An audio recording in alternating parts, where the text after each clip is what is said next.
Creating and leveraging your research portfolio. There's been tons and tons and tons and tons of stuff on the interwebs about design portfolios, but not a lot for us researchers. And so it's really what we're going to focus on today. We're going to go through the ins and outs of creating it, why you need one, what the heck do you do with it once you actually put it together, and how you leverage it throughout the interview process, and then how to change it, because we don't stay the same throughout our whole lives and our professional lives. So how does it change with you? Because it should.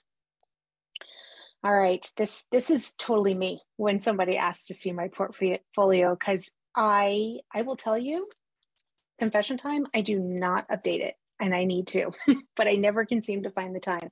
Don't be me. Always update your portfolio.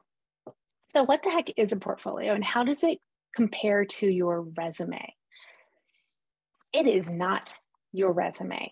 Your portfolio showcases your experience. It's the show and tell version of your resume. And your resume is a chronicle of your work. LinkedIn can be a little bit of a hybrid depending on how you play LinkedIn, because you can put presentations up there, you can put videos in there that you don't put on a resume, but it also can be a chronicle of your work.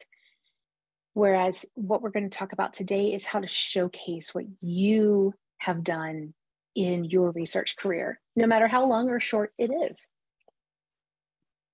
So why do you need a research portfolio? Because there are different schools of thought on this. Some people think you do need it. Some people think you don't need it.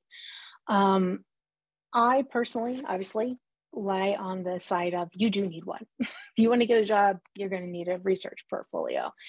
UX is hot, as we all know. There are a lot of different people out there trying to sell themselves that they have UX in their portfolio, and they may not actually have any sort of UX experience at all. Your portfolio is a chance for you to stand out amongst this crowd of people. Recruiters, they'll hit you up all the time. Contract work, non-contract work, contract to full-time, in the US, outside the US. Let's just work on Zoom all the time, remote, or in the office, hybrid now. There's lots and lots of people coming at you wanting you, and it's your opportunity to leverage a portfolio to sell yourself. Full screen. Well, I can't make it full screen, but I can make it bigger because I did a Monterey update and I don't have but one screen. So sorry about that. We can talk to Apple. Hopefully this is better. All right. Let me get back my presenter notes so I know what I'm doing. All right. So UX is a lot of different things. Where I work currently, they refer to, when they say UX, they mean design and research. I've been at places where UX is also encompassed product management and market research and lots of other different things.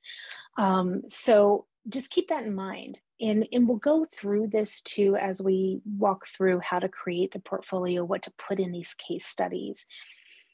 But UX does not always have to be, I did a usability test, that was my UX research. It doesn't always have to be, I did discovery work, this is my UX research. It can encompass a lot of different things. So keep that in mind. Hiring managers and recruiters are looking for researchers that not only can do research, but can also communicate what they've done in order to influence products. And portfolios are a great way to communicate that you can communicate. It's a great way to be concise and to the point and to showcase those communication skills that researchers are always walking around with, but they're kind of hard to show on a resume. Portfolios are a great way to do that. And also today, we're going to talk about what to do, and I've kind of alluded to this, but a lot of questions that I get are, what do I do? I just graduated, or I just got out of a boot camp. What do I do with that? I was a whatever for 10 years, but that wasn't a UX researcher. Odds are good you are going to have experiences from that job that you can talk about in your portfolio. So we're going to also go through how to rely on the elements of your portfolio to increase your confidence that you can talk about this and you can talk about your experiences and relate them back to the job that you're going for. So a portfolio really follows a framework. And this is true for a design portfolio as well, or lawyer's portfolio, anybody's portfolio. You always start out with a problem. So in our case, why was the research needed? What did they come to you with? Or what problem did you uncover? What was the process that you went through? What were the research methods? What were the questions that were asked? Who was involved? What was all that kind of meat? And we'll break all these down throughout this presentation. And then the last piece is always, what did you learn? What happened? What was the outcome of all of this stuff, this UX stuff that you went through? And what we're going to do is we're going to break each one of these down into practical applications so you guys can understand. The other thing that I get asked a lot about portfolios is like, I got this thing. What the heck do I do with it? How do I put it into practice in the interview process? So think about it. Think about the different phases of getting a job. It all starts with looking at the job. Either somebody's coming at you with a job or you're going into LinkedIn looking for a job. You're looking at that job description. You're looking at that company.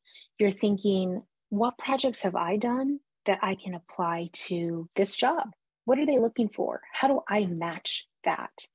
And you're going to tailor your approach, including your resume and your cover letter, as well as your portfolio to that job, and include examples that match what they're looking for. At this phase, you're also kind of come up with a list of questions that you're going to talk to the hiring manager or the recruiter with. The next phase is when they're assessing you and you're assessing them, and you're trying to figure out, is this a good fit? You're often talking to the recruiter at this point, who may or may not know what the heck the job is all about.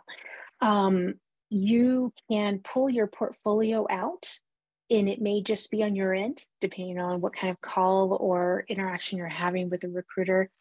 Often they're just phone calls, even if they're over Zoom, nobody's sharing video. But you're pulling your portfolio out and you're looking, you're going, this company sells shoes. I've done some retail. I've done some B2C research. I'm going to pull that idea and that project up in my mind, and I'm going to talk about this. I'm going to use examples from this project when I talk to the recruiter, because they're going to ask you, well, what have you done? What's your favorite part of research? What are the methods that you've used? You don't just list out the methods. You're actually going to pull in examples of using them. And this sets you up perfectly for the actual interview process. And these days and ages, the interview process can be multi-step, even in that green circle.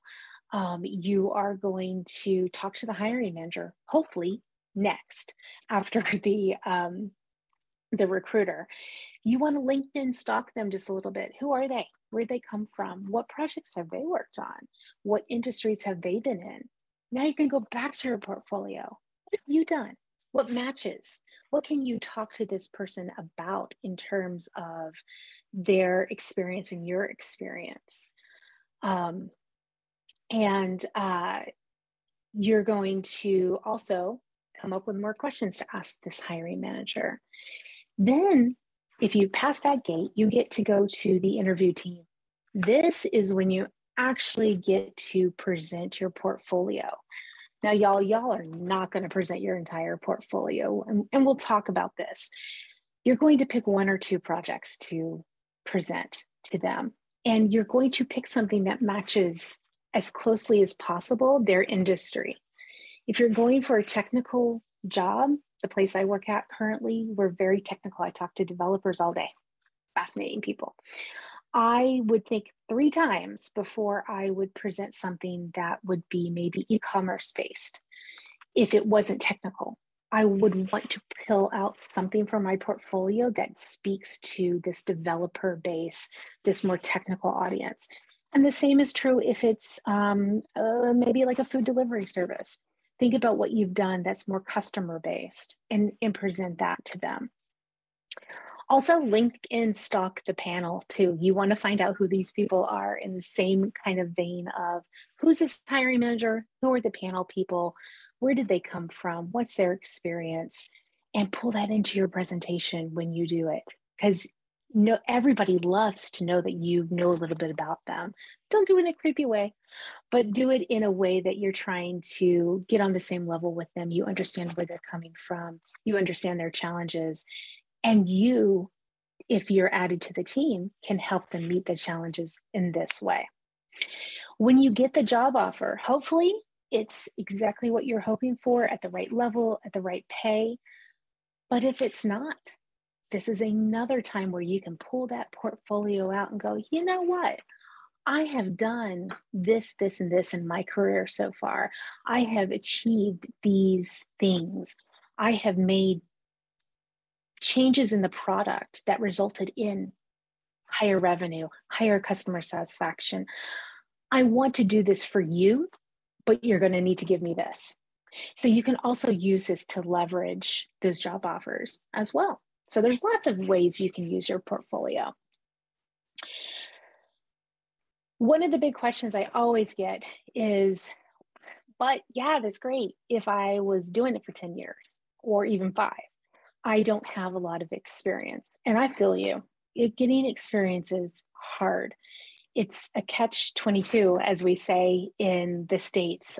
You need experience to get experience, and you can't get experience without the experience. So where do you start?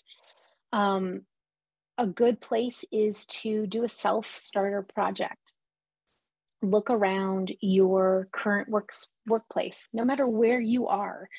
There's always something you can improve. If it's a process, if it's a feature, if it's a product or a service, see if there's something that you can insinuate your UX skills into and do a small study.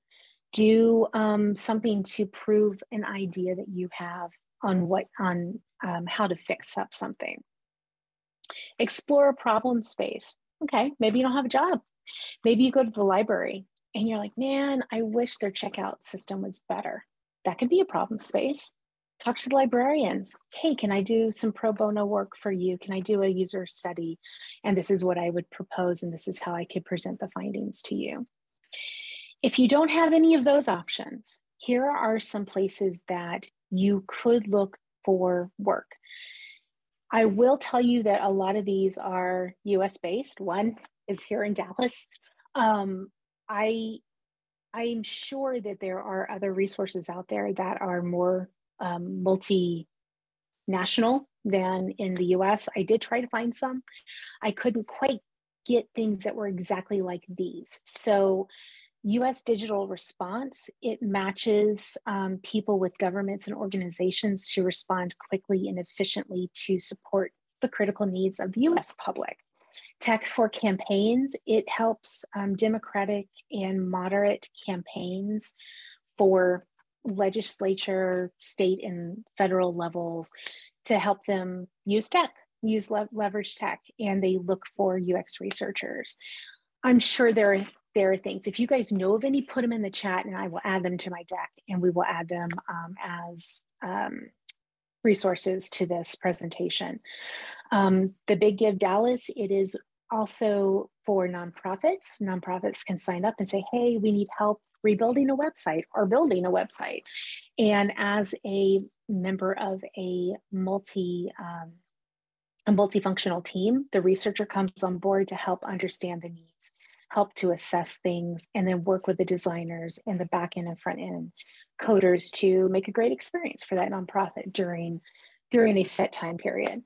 These others are, they can be part of longer projects. So I would encourage you, if you are in the US, to sign up for the US Digital Response volunteers.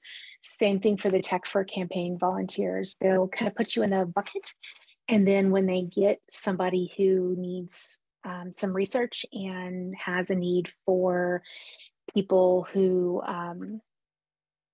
they need you to be available for 10 hours a week or something like that, your name will pop up in their database and they'll reach out to you and say, hey, are you interested in working on this project? It is volunteer. You're not going to get paid, but you will get an amazing amount of experience, and you will get to network with other people and get to know other people in other industries, things like that. Somebody mentioned Code for America is also another one, America, but I'm sure that there are some out there in other countries. And you can also check out your local church or your local social cause groups. It doesn't always have to be voting and church. It can be the Humane Society and things like that.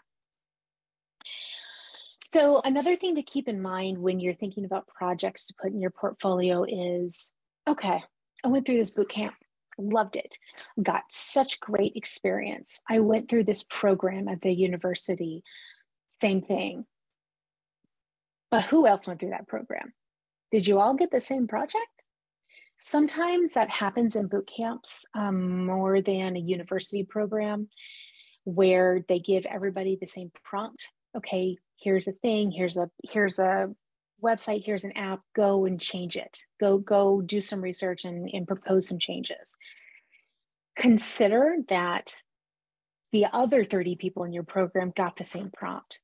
And if you're going for a job, there is a chance that you are going to present a project in your portfolio review that they've already seen because somebody else went through that same program.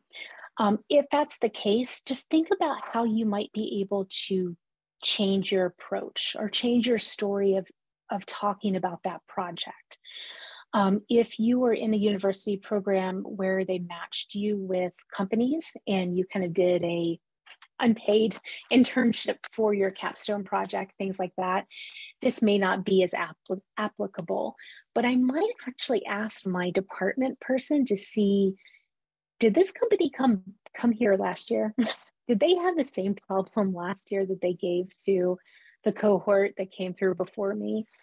Just so you know if it's something that's been recycled, because what you're trying to do your best at is to stand out from everybody else who went through the same program. So keep that in mind. Thinking about your portfolio, it's always about quality first, not quantity. When you go into a job interview, you will hopefully have enough time to get through one case study at a deep level, maybe two, if they give you an hour and you have like a medium level of stuff to present. You don't want to throw a portfolio of 45 projects at somebody. It's way too many. You're thinking quality first. You're looking for projects that showcase your skills, not the skills of the group. Tell me what you did. You don't want just to have projects to have projects. You want projects that showcase what you did, even if it was a group project, which, hey, what project isn't a group project these days? The interviewers want to know what you did. I want to know what your contribution was. How did you work with these other people? But if Todd is the product manager and Todd did all these things, I'm not interviewing Todd. I'm interviewing you. You tell me what you've done in this project. Make sure that the projects that you showcase match the role, the level, the industry that you are interviewing for. This means you will need more than one project in your portfolio backpack to pull out and present. Because Lord knows we can't just interview for one job and get it. We're probably going to interview for 5 and we'll get one of them. You want to make sure that you're matching what you're showcasing to your audience. And this is a theme you're going to continue to hear. Pick something that you feel was your best project, something you're excited about. The excitement is contagious, and you want your interview team to may not have smiles on their face when you're done, but you want them to be leaning in. You want them to have questions about your projects and what you achieved. You want them to be as excited as you are. So think about that when you're picking things. A very, very requested topic, NDA. We've all had to sign one eventually at some point during our career, some more than others, depending on what you've been doing, government work and things like that.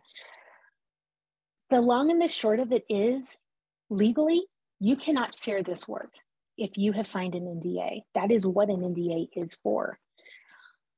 You can talk about it at a high level. And when I would go into a conversation with a hiring manager, or even back at the recruiter stage, if all I have is work that is under an NDA, I need to tell them that at that stage. If I'm just talking to the recruiter and say, look, I've worked for X company, or maybe I can't even tell you the company name because the company name is under NDA. I have been working in the aerospace industry for the last 10 years. Everything that I have done is under an NDA. I cannot share it at a granular level. I can share it at a high level. I might be able to tell you the gist of what we did, the reason why we may have done the research, the method used, but I cannot tell you what it was that we actually researched. I cannot tell you what it was that we found out, but I can maybe tell you at a high level what was changed in the product. Tell them that. Don't be afraid to say it. If you have nothing else to show except for NDA protected work, you need to tell them.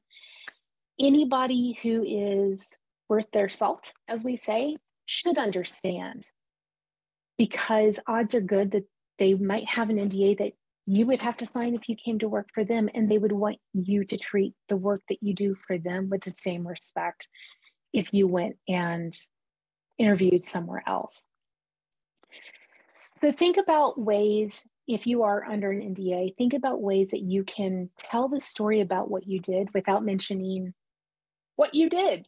It sounds crazy, but take out the client's name, take out the product name, take out any images or blur them at a point where you cannot see what is going on. And at that point, it's just kind of like a watercolor.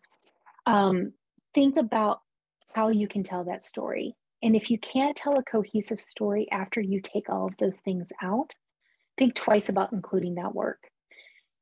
You might need to go back and go to those resources, those Code for America, Tech for Campaigns, and say, let me see if I can get some volunteer experience there so I can talk about something at a granular level.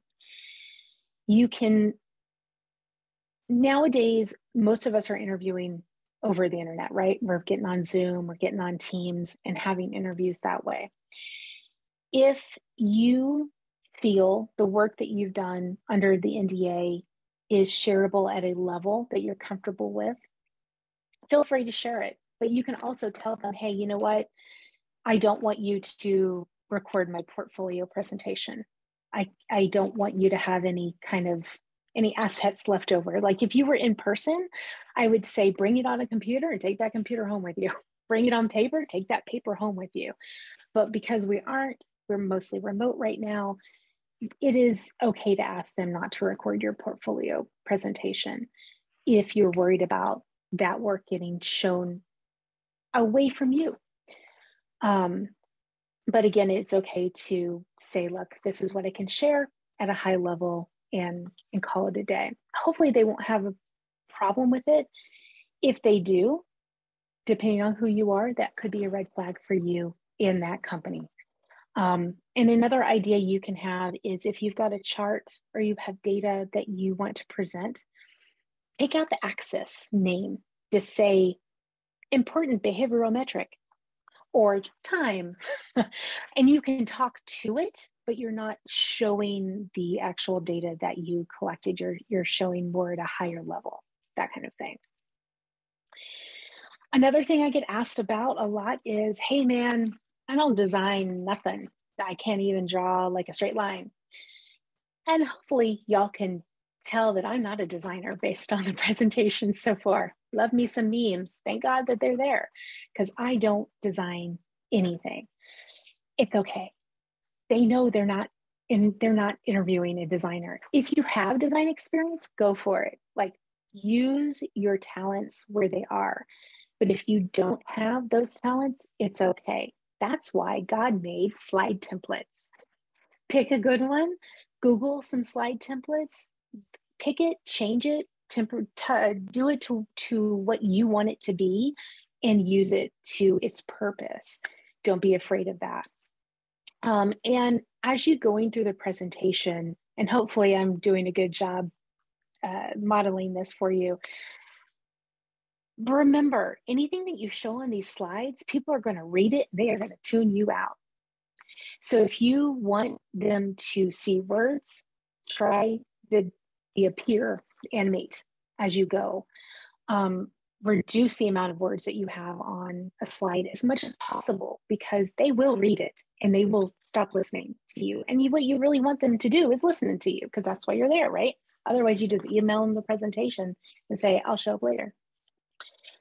So the bulk of your portfolio are going to be these case studies. And we're going to go over a framework that you can use and apply to any project you've ever done anywhere to come up with a case study for it. And don't worry, we'll keep going through the pieces of a case study. So the effective case study allows you to demonstrate your thought process. As a researcher, we don't necessarily design things. We don't have a colorful portfolio of wireframes that we can talk through. We need to showcase our thought process and what we went through to come to the conclusions that we did, and why we formatted our research the way we did. And your portfolio and your case studies allow you to do this. So never forget to say why you did what you did. Thinking about projects to put through this case study framework, pick things that showcase who you are as a researcher, and also things that showcase where you want to go, because we're always growing, we're always learning. If you like ethnography, showcase more ethnography. That's okay to do that. If you like more usability studies, showcase projects that show your strength. You should pick projects that demonstrate what you know how to do. Choose different methods if you can. So if you have a depth and breadth of experience and you've done different research methods, showcase them. And remember, you're building these case studies, and you will pick and choose which case study, one or two, that you will show to your prospective employers. You're not going to showcase all of them. So it's always a good idea to have a usability case study, a discovery. Maybe you've got some in-depth interviews that you did that you want to showcase as a case study. Maybe you've got some IA work that you've done that you want to showcase as a case study. Pick different methods and create these case studies around them, so you have different stories you can tell. So, okay, lady, what is this case study? What are these elements that you keep talking about? This is it. You're going to start with an overview, and you're going to work your way around the circle clockwise all the way to the lessons and outcomes. And we're going to break each one of these down on some slides to come after this. But when I say case study, these are the elements that you will create for yourself, and then you will leverage in your presentation. So the first piece is this overview. This is your chance to tell me, or tell your interview panel, what was this thing that you did? It's a brief summary, 1 to 3 sentences at most. Tell me about the project or the feature. Give me some context. I don't know what you did. I did not work at that company. I work at this company that you are interviewing with. It should allow me to quickly understand what the product or feature was about and the primary goal of the project. So not necessarily each research method goal, just the primary goal. Why were you there? Please stop with all the writing. It's supposed to be very, very short. This example, way too much writing. No one's ever going to listen to you. They're all going to try to read this. And your picture is so tiny. And what does the picture even have to do with what has been written here? So think about your audience as you're putting this together. The next piece of your case study is your problem statement. This is the chance to give your reader a clear understanding of why the research was needed. So this comes from when you talk to your stakeholders, you say, why am I here? What do we need to get out of this research? What is the problem that we're trying to achieve? It should include why the research was needed. What was the goal of the project? Not just the research piece, because research could be a small part of this bigger project. What was the problem that the larger team was trying to solve? What were you trying to learn with the research? Why did you choose that research method? These are all the things that kind of wrap up into this problem statement. The next piece of your case study is your users and audience. Tell me about the target user. Who were you going after? Why were you going after these people? You don't have to get too deep. I don't need you to go through the whole persona with me. Again, I don't work at this company. I work at your prospective new company. But I want you to give me an overview of who you went after to learn more from and why you did that. Here's a great example. You've got some people here, but how do they relate to what your project? Like, are these personas? Does it matter if they're married? Does it matter if they eat bagels in the morning? Like, I don't understand this as it applies to your project. It is okay to include information like this, but make sure whatever you include in your presentation is salient to the project. You don't have time to put stuff that doesn't speak to what you did and what you did for that project. The next piece are the roles and responsibilities, and I've seen people kind of get lost in this before. This is your chance to tell me what your role was in the project. You can tell me about Todd from marketing and Jim from accounting. That's great. I want to know that you're a team player and you've played with others well. But at the end of the day, I want to know what you did. In this, don't just tell me you did a usability test with 8 people. That's not enough. Don't put a screenshot of your discussion guide in your presentation. I've seen it happen. Just don't do it. What I want to know is, what did you do before you did the test or whatever the research method was? What did you do during the research method? What did you do after the research method? Give me a little taste. Give me a amuse-bouche of what you're going to dive deeper into in the next section. Scope and constraints. We all have them.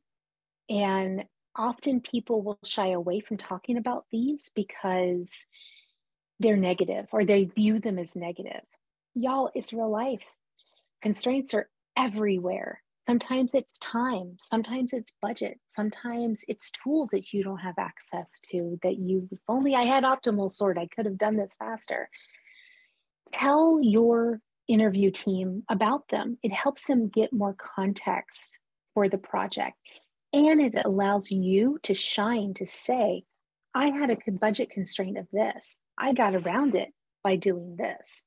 Because again, we all live in the real world. We all know constraints are a thing. What the interviewing team wants to see is how you got around it or how you approached it and how you overcame them. And sometimes a constraint can be the scope creep. Starts here and then suddenly you find yourself here. How did you manage that? How did you use your skills and your talents to manage that scope creep? Don't be afraid to put that in there. So finally, the part of the case study that all of researchers everywhere, or at least they've told me, really, really enjoy, because this is the part of the case study that you can actually talk about the research, the process that you went through, and what you did for that project. This is the part of your case study that you can use to show that you've got a good understanding of what you did and why you did it. This is the bulk of your case study. This is going to include things like the research method or methods you used and why you chose to use them. Who are your participants? How many did you have? What did you do with your data analysis? What did you learn? How did you present what you learned? Who did you talk to? What were the changes that you were able to make from your study? How impactful was it? This is not the time to get wordy. Again, spoiler, there's never a time to be this wordy in a presentation like this. You look at this and you can't even parse out what this person did and why they did it. Again, I'm going to read this. I'm not going to listen to you. Don't do that. This is too important to do that. The next piece is the outcomes and the lessons learned. I've seen people struggle with this as well.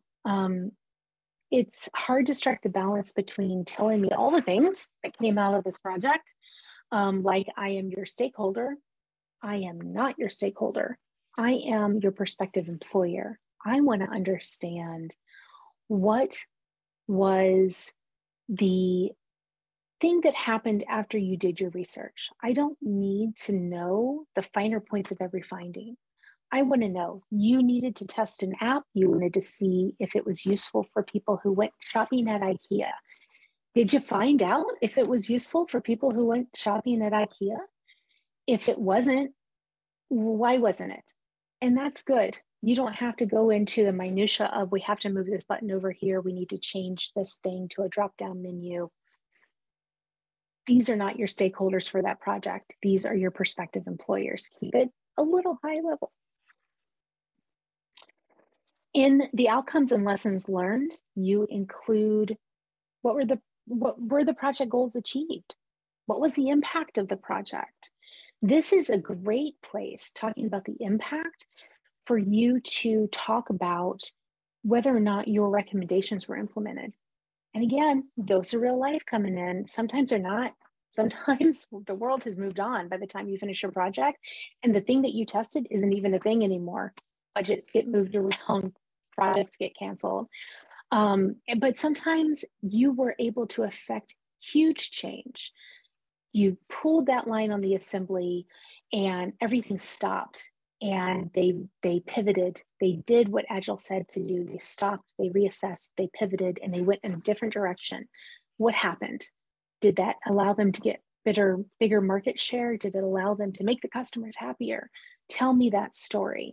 I want to know what you did for them so I can hire you to do it for us. That's the big secret of an interview. Did you set out to learn what you wanted to learn with the research? And it's okay to say you didn't. Tell me why. Tell me what you would change next time. It's a big thing. Show me how you've grown from your research. You chose this method. You learned half of what you needed to learn. What would you do differently? I know as a hiring manager, no one's perfect, but I want to know that you can learn from your decisions and learn from your previous projects. And again, tell me what you would do differently next time. And like I said, these guys are not your stakeholders. You do not need to get down into the dirty details with the outcomes and the process for this discussion. Keep it at a higher level, but keep it interesting and keep it on point, but keep it high. You don't have to go into every single little finding. And I have seen people's presentations like that, and I just wish they would have come to this, and then they wouldn't have made that mistake. You want to keep it high level. When you're talking about your process, how did you come to your outcomes? How did you come to your findings? This picture is a great example of how you worked with other people, you organized the information. But what this picture doesn't give me is the impact of the project.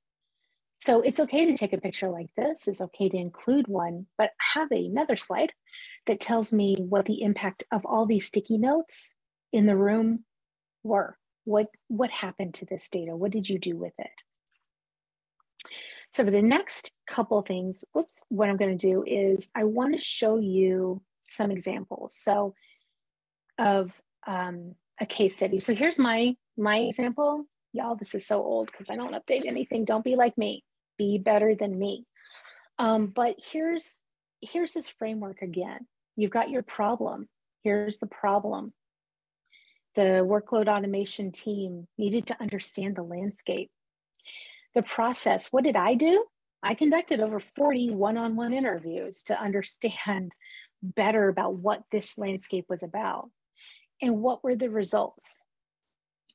I'm not boring you with the minutia. I'm not going into the details of the presentation I gave to my product managers, but I'm helping you to understand at a high level what I learned and how they were able to take it and do further things with it. And then what exactly was my role? I did the research. I designed the interview protocol, conducted all the research, did the analyzing of the data, and then presented it back to them. So that's the process that I went through with these case studies that are on my website. This is a public website. Anybody can get to it. I keep it very, very high level. There are no pictures here. There is nothing that needs to be found by an NDA that tells me I have to take it down. It's all very, very high level, but I have these built out at a higher fidelity for a presentation. And that is the difference between having a website or something on LinkedIn and having something prepared to present in an interview. And I'll go through a couple more information about like what format your portfolio could take. This is another great example. This Simon, his stuff's been around forever. It's a great example of a more in-depth use case study. As when he was working on Uber and their app, he goes through some background about how the app got to be where it was, what the challenge was. Here, this is his problem. What did he need to do? What was the goal of the project? And he talks about what he did on the project. And you keep going through all of the levels and phases of the project. Simon is a designer, so he is a user experience designer. He did conduct the research as well as do the design. So you see that there are different visual elements in his case study here. It is at a much lower level, much higher fidelity than my case studies are, but that's okay. This is one case study on this whole page. It just keeps going. We'll give you the link to Simon's work, or it's just simonpan.com/work/Uber if you want to look at it. You can Google Simon too, it'll come up, trust me. It's been around for a while. And this is another example from one of my UXRS colleagues, Jen Blatz. She did a case study on APS, Advanced Process Solutions. This is something that was internal to the company that she was at, but she walks you through the problem, what her stakeholders needed, what they had identified as areas of opportunity, what her role was, what she did. She had dual roles. She was both the researcher and the designer on the project. She goes through her process, defining it, talking about building empathy, the research. She shows some examples of her notes even, and a process line, and some of the personas and stuff. And it goes on and on through her creation, her iterations, her testing, designs. This is intended for Jen to actually present this as her case study in an interview. This is not on the internet. This is a PDF file. To give you guys some examples of a high level for my stuff on my website, a really, really deep level example from Simon, and then a PDF example at a deep level from Jen to say like, yeah, you should spend 45 minutes telling me about a project, 45 minutes. Typically at my current job, we give people an hour to present. It's good to go through one example, one case study with some Q&A. But the hiring managers and the recruiters always tell people, have two ready, just in case you get nervous and you fly through the one, and then nobody else has questions. You have another one that you can pull out to also show your work too. So it's always good to at least go into an interview with two case studies in your pocket. So, a little overwhelmed yet? You're not alone. Don't worry. It's okay. A little lost in the weeds? Absolutely, no doubt. I was when I was putting this together. So we're going to go over the outline and kind of dive into it a little bit. I wish we had time in this webinar to let you guys kind of go off to your corners and start working on your outlines, but that'll be homework for you. So we start with a case study, right? We went through the different parts of the case study, and we start at the beginning. We started with the title of your case study. The title has to provide clarity about what the project was. So here's an example. National Rail. This is the railway that is in the UK.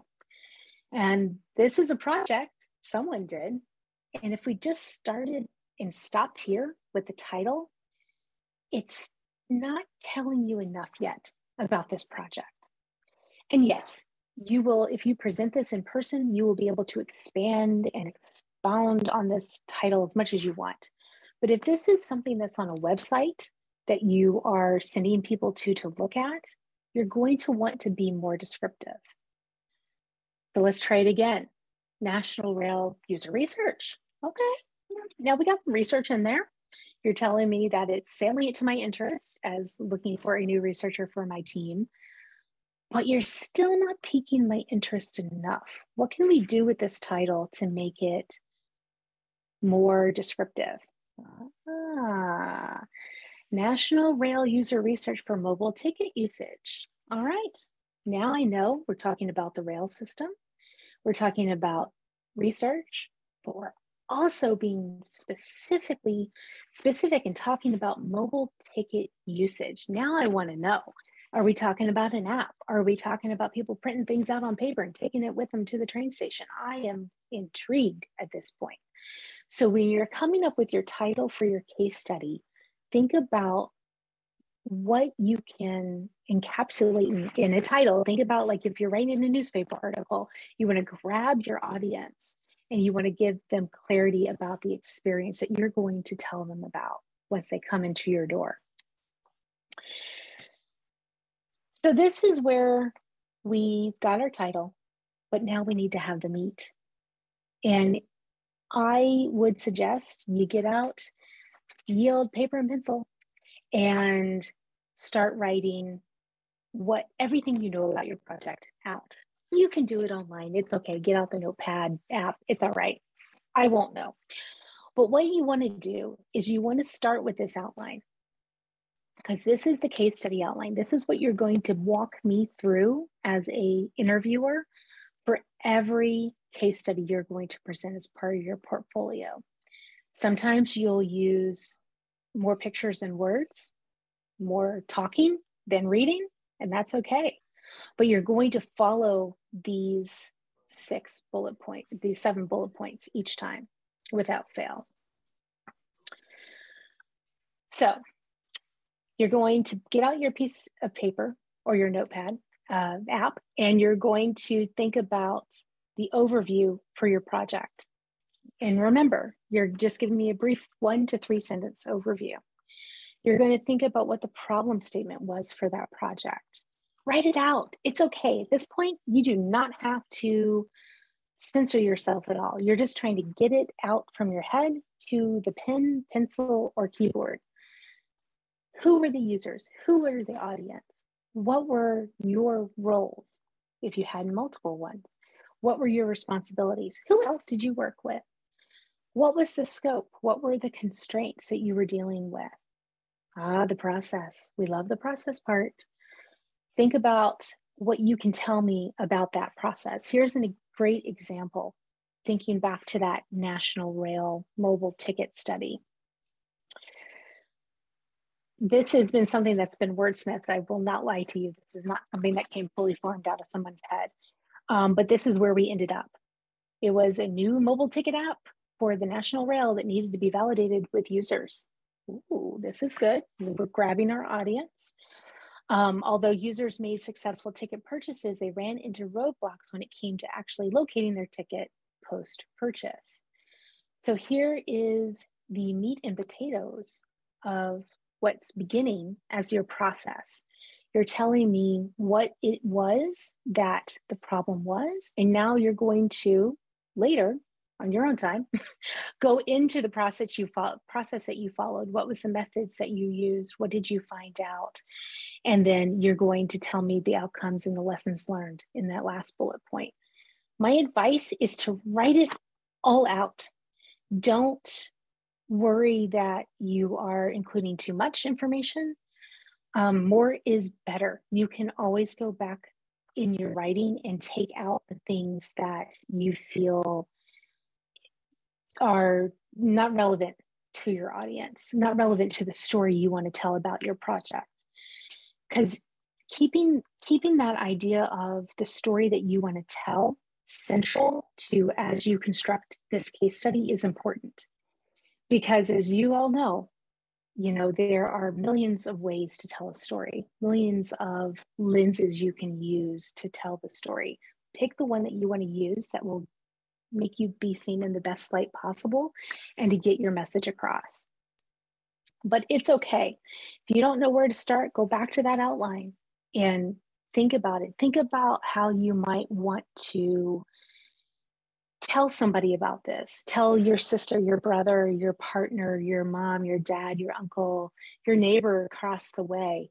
Hey, I just did this cool project on this thing. Let me tell you what it's about. What questions might they have for you about that project? What questions can you answer in the case study that you come up with? Yes, I know there are so many words.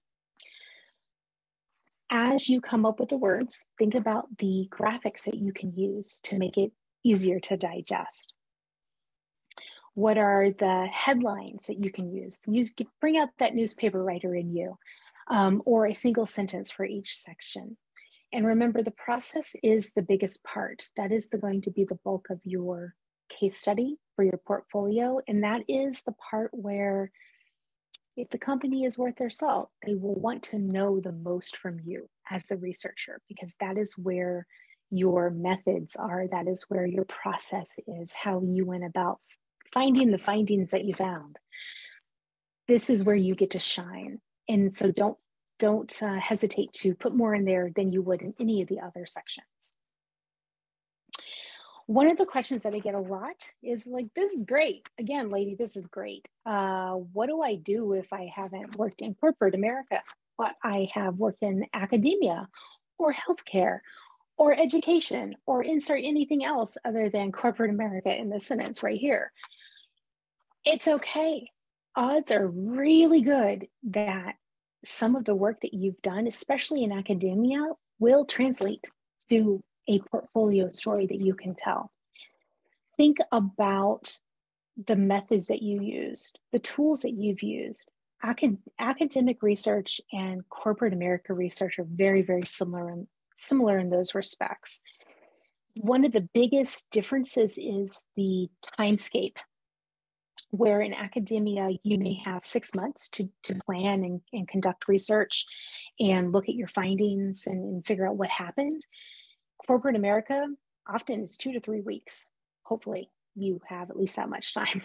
Sometimes it's shorter and sometimes it's longer, but it's averages about 2 to 3 weeks. And one of the biggest objections that I hear from corporate people when they interview academic people is, these academic folks, they are so slow. They take all their time to do research, and we just don't have time for that. We have got to move faster. So think about the projects that you did Think about the time it took, but don't dwell on that time when you present it. Don't hide it either, but tell me more about the process that you went through, the thoughts that you did, how you looked at the data, what were the lenses that you used, what were the tools that you used, how did you present this data, what happened? Y'all, if y'all went to a conference and presented a white paper, I want to know about it. What kind of conversations did you have about your white paper? What kind of connections were you able to make between yourself and other people in the academic circles? And then what happened next? Did that spur further research? It's okay to talk about these things with corporate America. They may not quite understand why it's so cool that you had a white paper presentation and that spurred other research, but that's your job to sell it to them, to help them understand how it was beneficial and who benefited from your research and how it pushed the practice forward.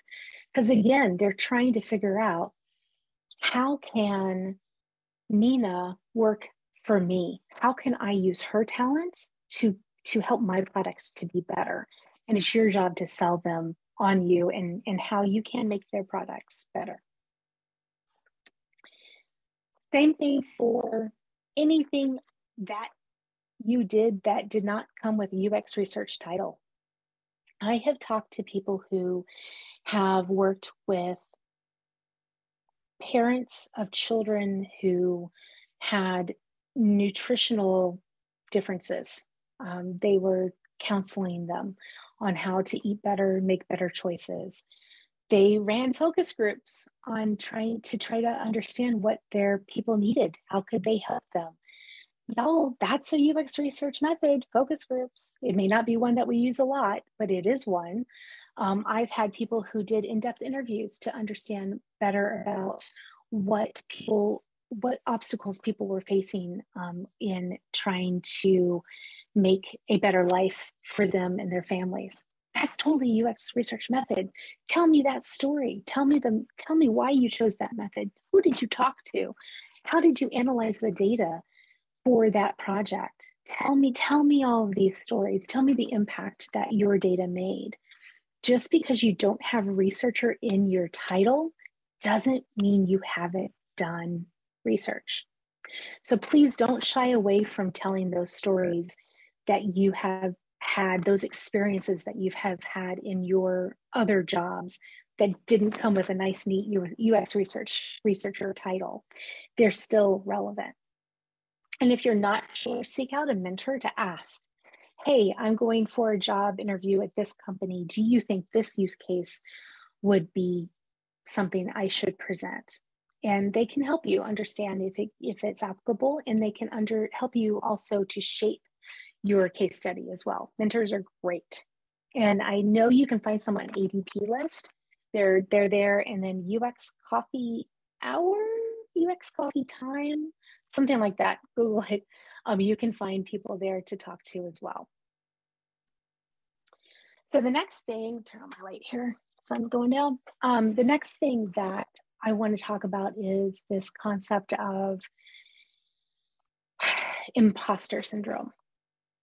I come across a lot of very well-experienced people who feel like they don't have it, feel like they can't have it, feel like they can't get that job just because they don't meet the strange criteria that are in the job announcement. Y'all, if they're saying 7 years experience, odds are good you got 3 or 4, put in your application. Don't hold back. 7 is such an odd number. Everybody suffers from imposter syndrome at some point in their career. It typically shows up when we try to take on new roles or new responsibilities, get outside of our comfort zone. And as I'm sure you know, it can result in feelings of self-doubt, anxiety, guilt even too. And how can you get around it?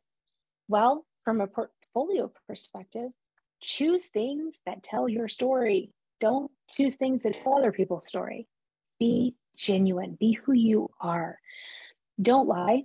I hate that I have to say that, but you tell your story. try the best you can to keep a positive mindset. It's hard sometimes when you go for job after job and you keep getting turned down. I have been there. I have cried many times. But know that you will find the place that fits for you. If you're not a designer, that's okay. Again, find one who is and see if they'll help you make some graphics for your portfolio. There's no shame in that. See if you can do a trade of skills. Maybe they need some research done on something on their end, and then you guys can trade back and forth. But don't feel like you're not good enough for a position or a company. You know that you are. Know that you have the experience in your past. You just need to take it out, dust it off, make it shiny, and sell yourself to somebody new. When you are presenting your portfolio, also don't just make it about the work. Make it about you. I always include some slides in my presentation about who the heck am I? They don't know me.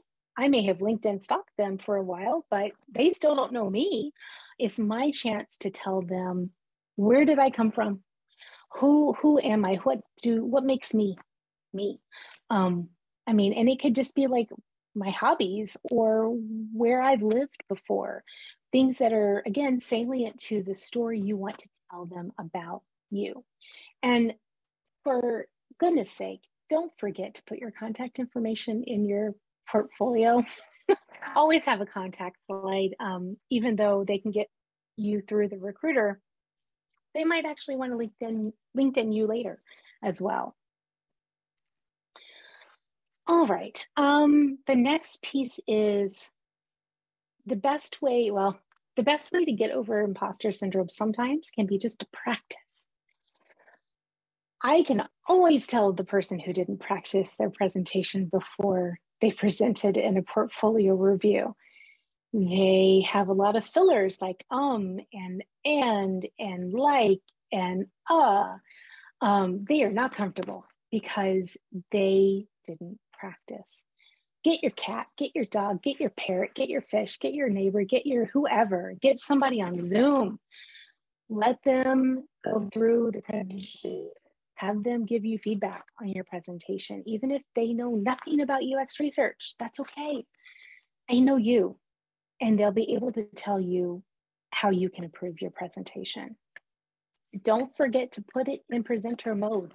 I have mine right now. You cannot see the notes, but I'm using them. Don't be afraid to do that. You do not have to memorize your presentation. That is a lot of stress you do not want to put on yourself, especially when you have finally landed that interview and you want to make a good impression on your hiring team. This next piece is, I've labeled it practical considerations, but really it's talking about the ins and outs. So we've talked about what to put into this portfolio, how to whip it out when you need to for the different phases of the interview process. But practically what format should it take? I get these questions all the time, and it comes down to the dueling banjos of PDF versus website. And now that we're all kind of remote, PDF has kind of fallen a little in the background, but I want to cover it anyway because one day we will not be as remote as we are. So the pros to having a portfolio in a PDF format, you can easily take things out of it, just remove pages, make a new PDF of different slides for different projects, so you can tailor it to your audience really quickly. It can be a tool that very easy, like to use PowerPoint or Google Slides. You can use it without the internet. Again, back when we actually went to job interviews in person. And a PDF can also ensure that your work is not on the internet. So those of you with NDAs or sensitive work or just things you just don't want to put out there for everybody to see, you can keep it off the internet that way. And obviously, no risk of browser compatibility issues because it's meant to be seen as a PDF in the PDF viewer. The cons are that if you are going on site and you have your portfolio in a PDF file, You need to make sure that the dimensions will work with your projector. Y'all remember those, right? The things you hooked up your computer to and then turned on and the fan came on. In older offices, they have different what do you call that, resolutions and dimensions for the LCD projectors. Newer offices have better ones.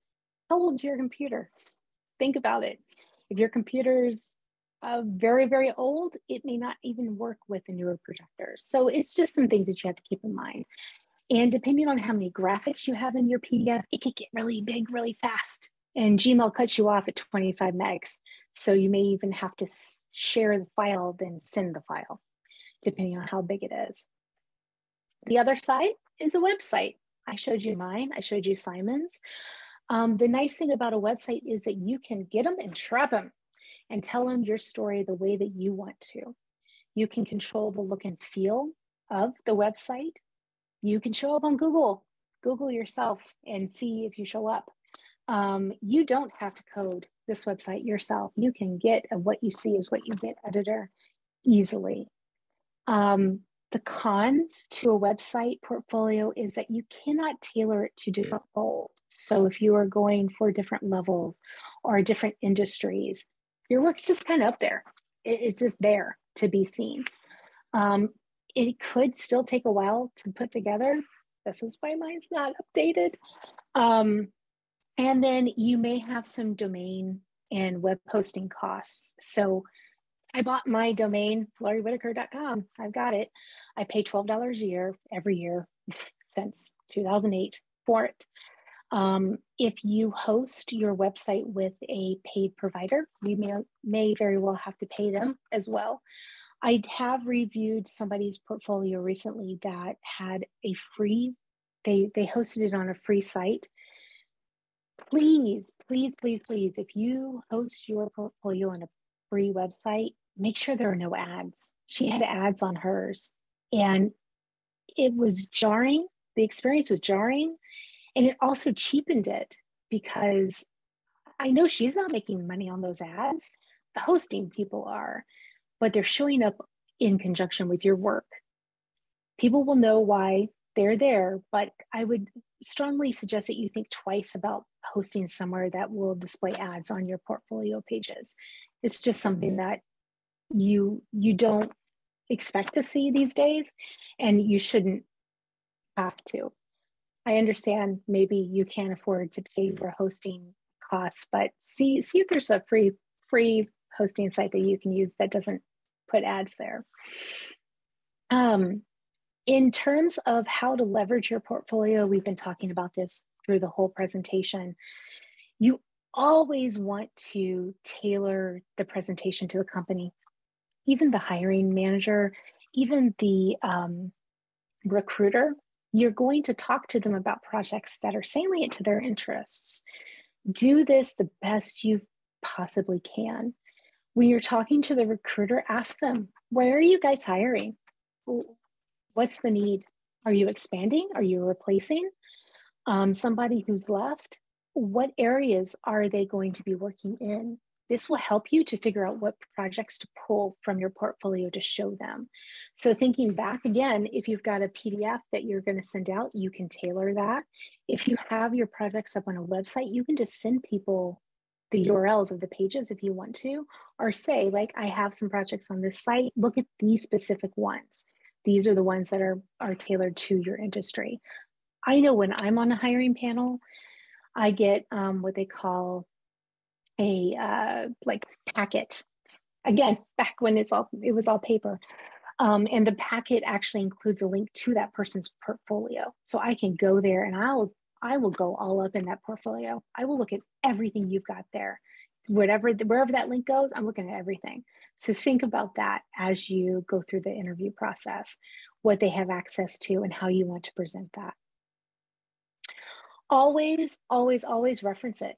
You've got it. You've done all this hard work. You went through that outline. You wrote all those words. You put all of the pictures together with those words. Always reference it when you're talking about projects at any point during the interview process. You may not be able to show the recruiter your portfolio, maybe just a phone call, but you can talk about those projects in conjunction with the needs that they're looking to fill with this new hire. So there's so much to do in an interview, so little time. Like I said, usually you'll have about an hour. Sometimes you only have 45 minutes. Lord, I hope you don't have 30 minutes because that is not enough time to showcase your work. But it's usually enough time to get through one good case study. Think about the questions your interviewers might have. Pick the case study that speaks to your experience, but always have a backup one ready to go. Like I said, sometimes you go through it, nobody has any questions. You did such a good job explaining it. You've got 15, 20 minutes left. Give them a little dessert. Show them a fun project. Show them something smaller that still showcases your ability. Also, consider having an appendix in your portfolio in case somebody asks in your interview, hey, where is your discussion guide? I want to see it. Or how did you structure your discussion guide? How did you, what were your personas? Put all of that stuff kind of at the end. So in case somebody does ask, you'd be like, oh yes, let me scroll to slide 75 and show you my discussion guide or show you a screenshot of my discussion guide. They'll know that you've come prepared, and then you can actually show them some hard stuff that you did. If we were in person, you'd probably rip that piece of paper right out and go, here you go. Here's a copy of the discussion guide. Feel free to leaf through it. Give it back to me before I leave. But we're mostly online now. And again, don't do what I do and don't update it. I beg of you, please update it. Take some time, take a personal retreat day, one day every year, to think about the work that you've done the prior year. This is the minimum. Do it once a quarter if you can. How has your approach evolved? What new methods have you been able to leverage in your work or your volunteer work? How have things changed? New job, new role, new responsibilities? How do those factor into your experience that you've got in to showcase? Again, like I say, time will run away from you. Time always wins. Don't let it win.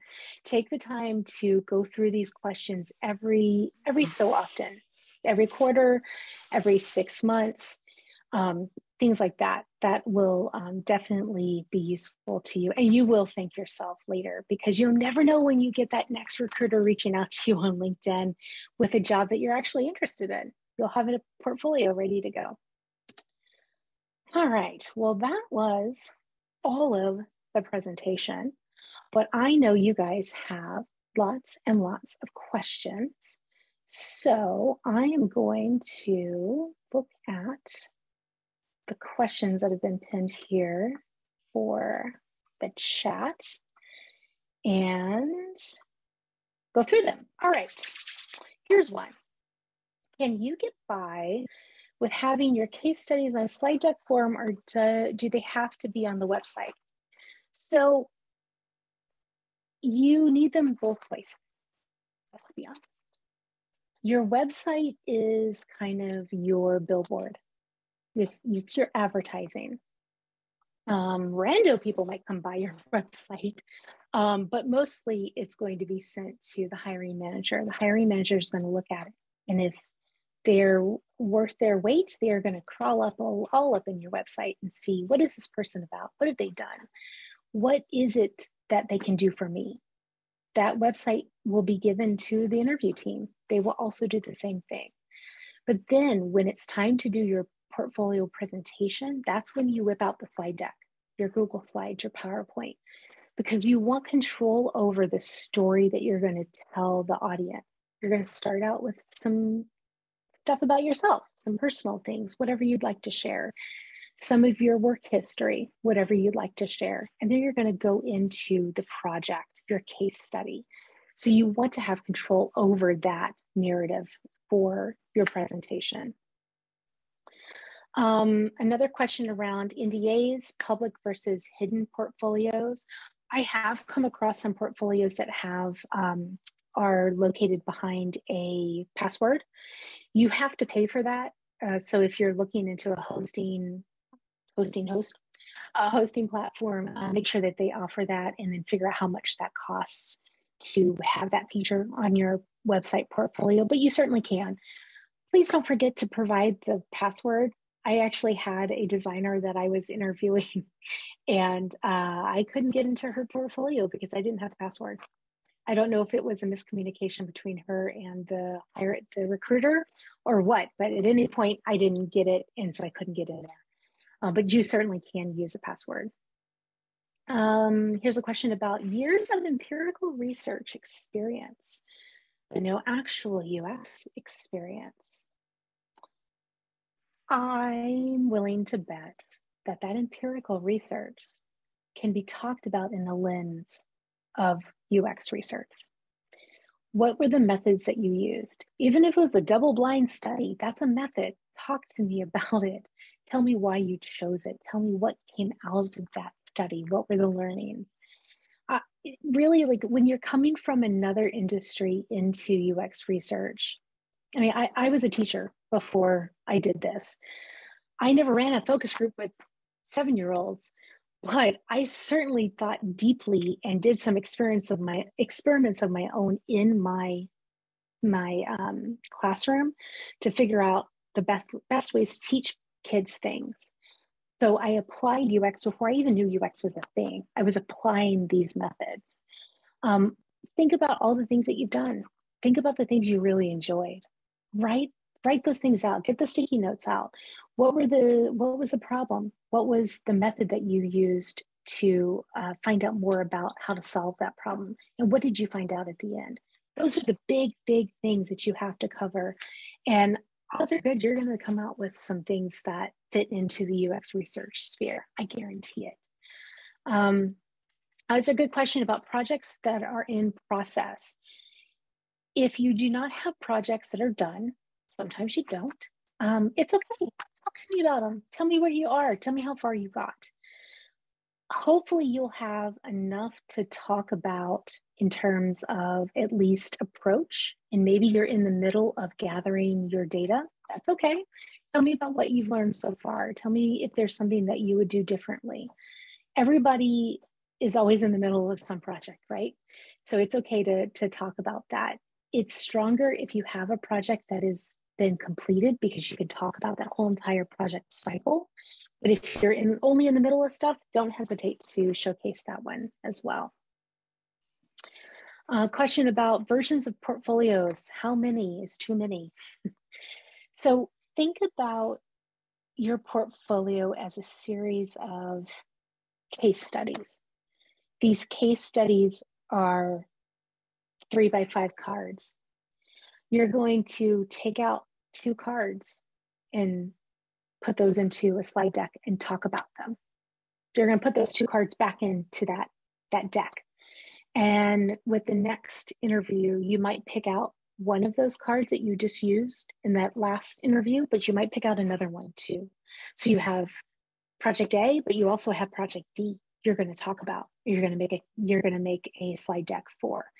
So it's like it's your reserve. Your portfolio is your reserve of all the projects, all the case studies that you've done, you want to tell somebody about.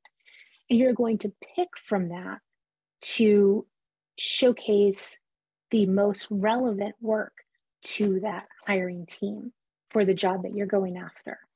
So you can never have too many projects in that 3x5 card case. What you can have is too many that you want to show people. So you'll have to whittle it down sometimes. But I would say make sure that the depth and breadth of your experience is in that card case. You want different methods as possible, different people that you've talked to, different users, different personas, different industries. As much difference as you can, have it in that card case, because then you can take out those 3x5 cards and create a deck to showcase your work. Where's the other mint? Oh, somebody needs to mute. All right, so let's see here. Okay, so here's a question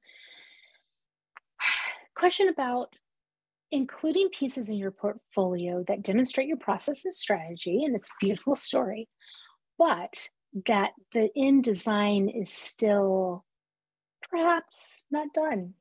Perhaps it was problematic. Perhaps it was still rough. It's yet but a gleam in the designer's eye. That's okay.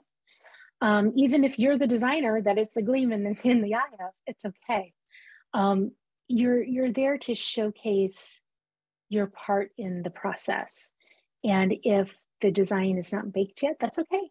What can you show? What can you share with me about it? Maybe it's just a conversation you've had with the designer. Like, hey, man, they don't get this, they don't get that. And we did not even think about including this thing. That is something we need to figure out. It's going to take you a month. Okay. I've got an interview tomorrow. Tell me about that. I talked with a designer. We had a conversation around the good, the bad, and the ugly from the research. We agreed, we worked with the product manager to attack these themes. This is what they're still working on right now. I have nothing to show because they're still working on it. But when they finish, I intend to do this with it. So you're telling me that you understand the process, you understand the whole user-centered design lifecycle. You understand and you have plans to deal with the things that they're going to come up with. That's important. It's not necessarily as important every time to come up with really wonderful designs at the end of the story. It's okay to have some of that unformed still. The most important thing is that you have a plan and you're going to explain that plan to me as the interview team. The question about the depth versus the high level of a portfolio. So this person continues to go on to say design portfolios seem to be very light on content, but making sure to hit major points. Research seems to have so much more context that needs to be given to show you're thinking critically. Agreed. And those design portfolios need to have some context there too, but I'm willing to bet that they talk about it. They don't write about it. And you can do that too as a researcher. As a researcher, you're really trying to communicate, again, this idea of communication about your process. You don't have to show me 15 slides of affinity diagramming stuff for me to understand the story that I did this method. I talked to 15 people. I got tons and tons and tons of notes, lots of little sticky notes. I spent 5 days in a cave and I came out with these findings. It's all about telling the process that you went through and why you went through the process that you went through, not necessarily having to show it. And I think that's what's happening in the design portfolios, at least the ones that I've seen from designers presenting to me as part of a hiring panel. They've got it down, and they do it in design school, man. They get told how to sell themselves in design school. Researchers don't. So don't be afraid that your portfolio isn't filled with wonderful pictures and words. It doesn't have to be. What your portfolio needs to be filled with is a story. And it's okay to tell me verbally the story and have something there for me to look at while you're telling me what you did and why you did it. If you have another question about your work is non-UX position, but you do things like architecture and design as well as some research. I hear you. Don't have research in the title, but you do it anyway. What should you focus your portfolio on? Just the research or the other stuff that you've done? And I'm going to sound like a broken record, y'all. The important thing is to tell the story you want to tell. You don't have to go in depth about, like, say you're a content writer, but you also conducted research to better understand what content to write. I don't need to hear chapter after chapter about your content writing skills. What job are you interviewing for? Content writer? Okay, well, maybe we do need to hear about all of those skills. Or is it a researcher? Tell me more about the research that you've done, but not at the expense of all of your content writing experience. And this can get hard. This can get hard to weigh it out. And this is where a mentor can really come in to help you. But I want to, if you're interviewing with me, I would want to understand, what are your content writing skills? But then how did you leverage your research skills to help with your content writing job? Tell me more about your research if you are interviewing for a research position. But don't forget to tell me, hey, I use this to figure out what content or where the content should go or what form the content should take. I did this with my outcome. It's part of that story that you're weaving. So don't be afraid to tell me about the other aspects of your job, but remember about the job that you're interviewing for and focus on that one the most. Because if you leave out the rest of it, kind of it doesn't get balanced. It doesn't make enough sense. Research portfolio templates. I couldn't find any. I looked. I mean, this is what this presentation is, right? If you follow that outline of the 7 bullet points, it will help you to summarize it. So, I mean, like, think about it in terms of writing all the things down. And then what can you take away from it? That usually works for most people. If that doesn't, flip it around, write very little. Have you told me enough about that? For me, someone who didn't work with you has no idea about the project to understand what was going on. If you didn't, add a little bit more until the person who you're presenting to understands what it is that you were doing. Another way to go about this is pick a project, put some slides together. They don't have to be pretty. Find someone to present it to who they can know what you do. They may not know what you do, but they have 30 minutes to hear from you. Present it to them and encourage them to ask you questions every step of the way during your presentation. You're not practicing for the interview yet. You are just trying to figure out what should go in your portfolio. Did you include enough? Did you include too much? If this person has no questions, then I would ask them, did you need to know everything on the slide? Did you need to know everything that I'm telling you? Can I leave anything out? If they have questions, this was what will help you to figure out what to include in your outline, what to include in your slides, in your presentation. Because what you're hoping to do is answer the questions before people have them, which is what I was hoping to do here, but y'all have some good questions today. And feel free to Google UX research portfolio templates and see if there is anything out there. I just didn't find any when I tried. They were not in my Google bubble. Don't know much about website design. Hello, me. I don't know much. Are there suggestions to upload your research portfolio online to portals, make them available? Yeah, I think the what you see is what you get editors are really useful. I host at Weebly. I pay, so it doesn't say Weebly on there, but Weebly is a what you see is what you get editor. Drag and drop, super easy. Make a title, do a horizontal line. I don't code. Super easy to do that. Once you have your outline written, you know more about what you want to put in your portfolio and what you want your case study to be. It gets really easy to build a website then. These what you see is what you get editors make it really easy to edit it once you have it up there too. Say you're like, oh, my information architecture is hideous, it has to be changed. You can do that pretty darn easy with some of these WYSIWYG editors out there. Squarespace also is a good one as well. I know I've come across many portfolios that are hosted there. They've got some good templates. Think low visual noise. Mine's all white, with some writing on it.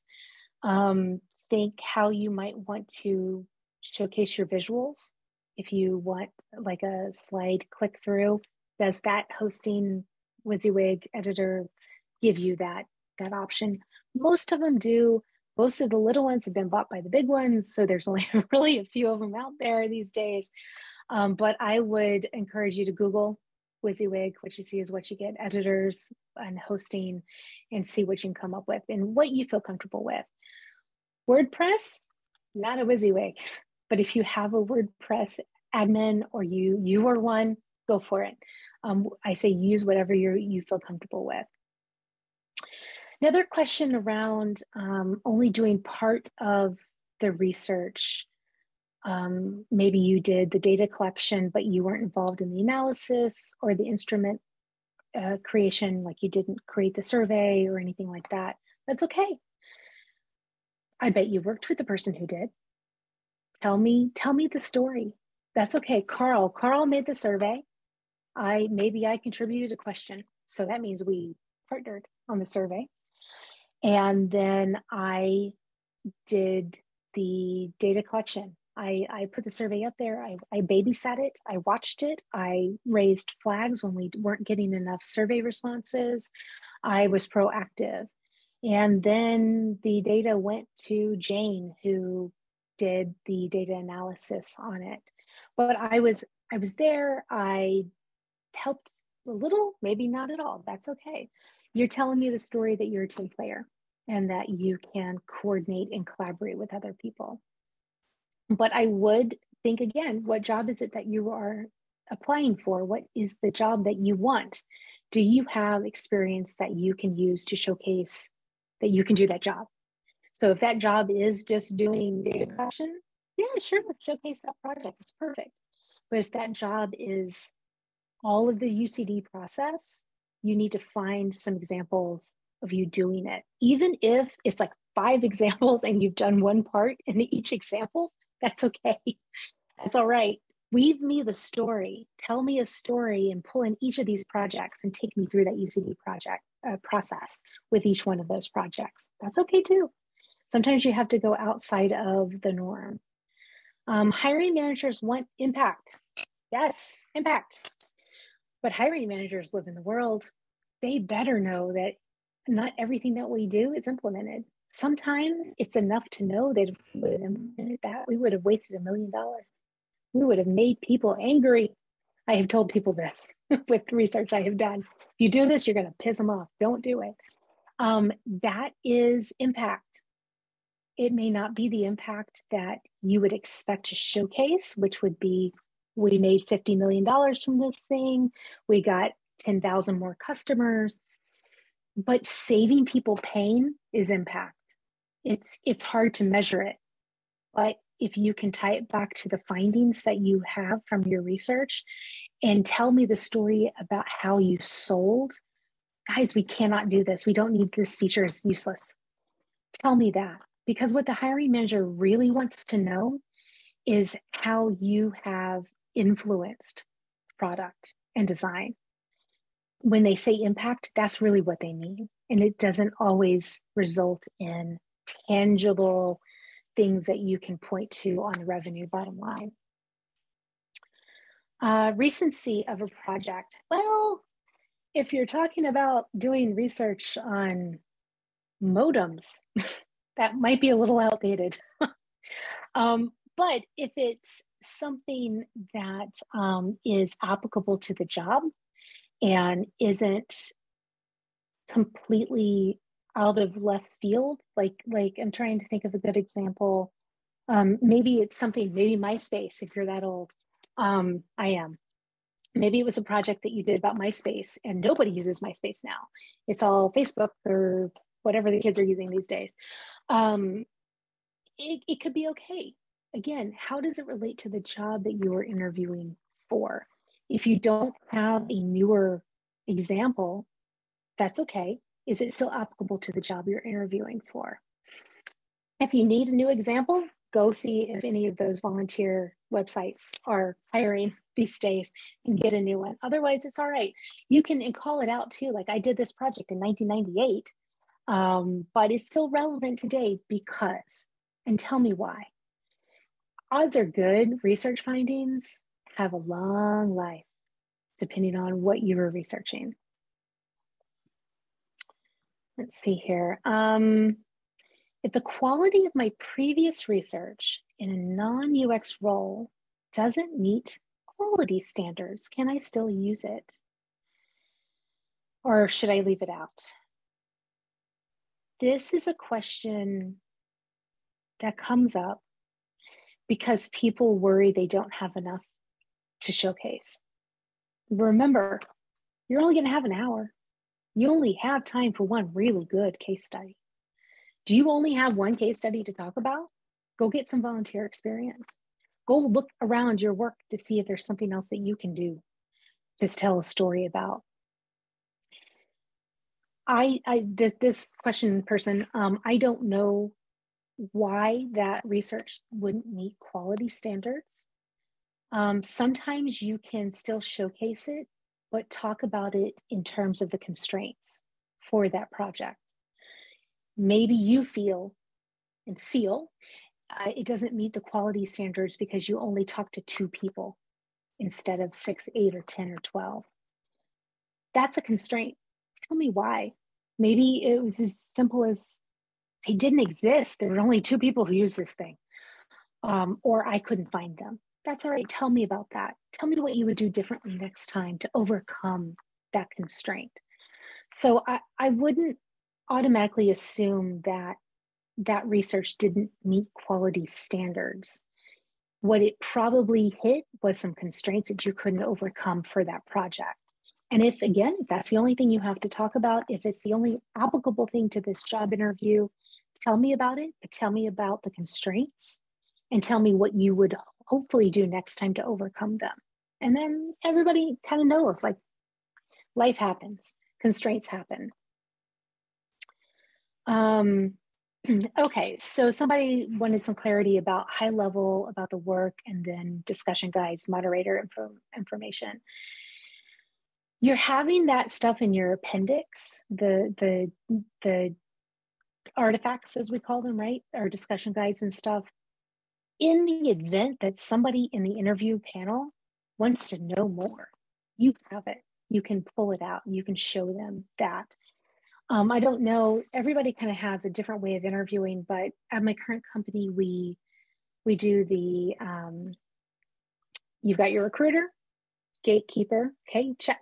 You've got your hiring manager, another gatekeeper, check.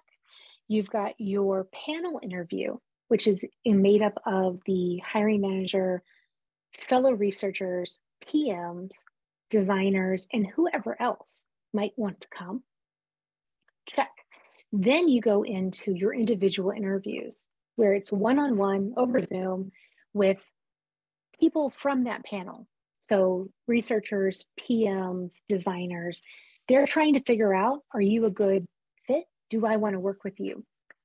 In that case, they may actually have questions about your portfolio presentation. You might get asked, like, what were the goals of the study? Well, let me just pull up my discussion guide where I have them written, and I can go over it with you. You just have it as a resource. If you were in person, you'd have it printed out, or you'd have it on your laptop as a file that you could access easily. Having it in your portfolio deck, just as an appendix at the end, just makes it easier for you to get to. You don't have to have it in there if you can access the file easily, folder on the desktop, things like that. It's just all about having that more detailed information at your fingertips. Yeah, the NDA is coming up again. If you just signed an employment agreement, that is not an NDA.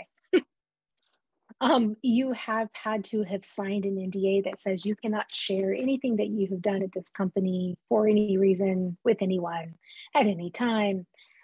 If you did, get it back out and see if it expires. Sometimes they do, because time moves on. Sometimes they don't. If you have an NDA, if you've done work, especially for government and government contractors and things like that, a lot of that can be sensitive.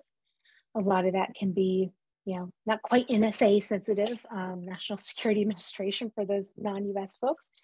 But you want to be sensitive to them. So think about what you can tell about that project. Say you worked on the F-15 fighter jet. I worked in the aerospace industry on a new secret mode of transportation. Our goal was to figure out if the people who were driving or flying this mode of transportation could get from point A to point B. I didn't tell you that this was about the F-15. I didn't tell you that it was anything about an airplane, but I told you what the problem was. I didn't tell you who the users were. I said people, or the person who was using this mode of transportation. So you've just got to pull it up at a higher level where you are still giving me the details that this was a thing, people were involved, it was important, but you're not disclosing any national secrets about how this F-15 cockpit was put together.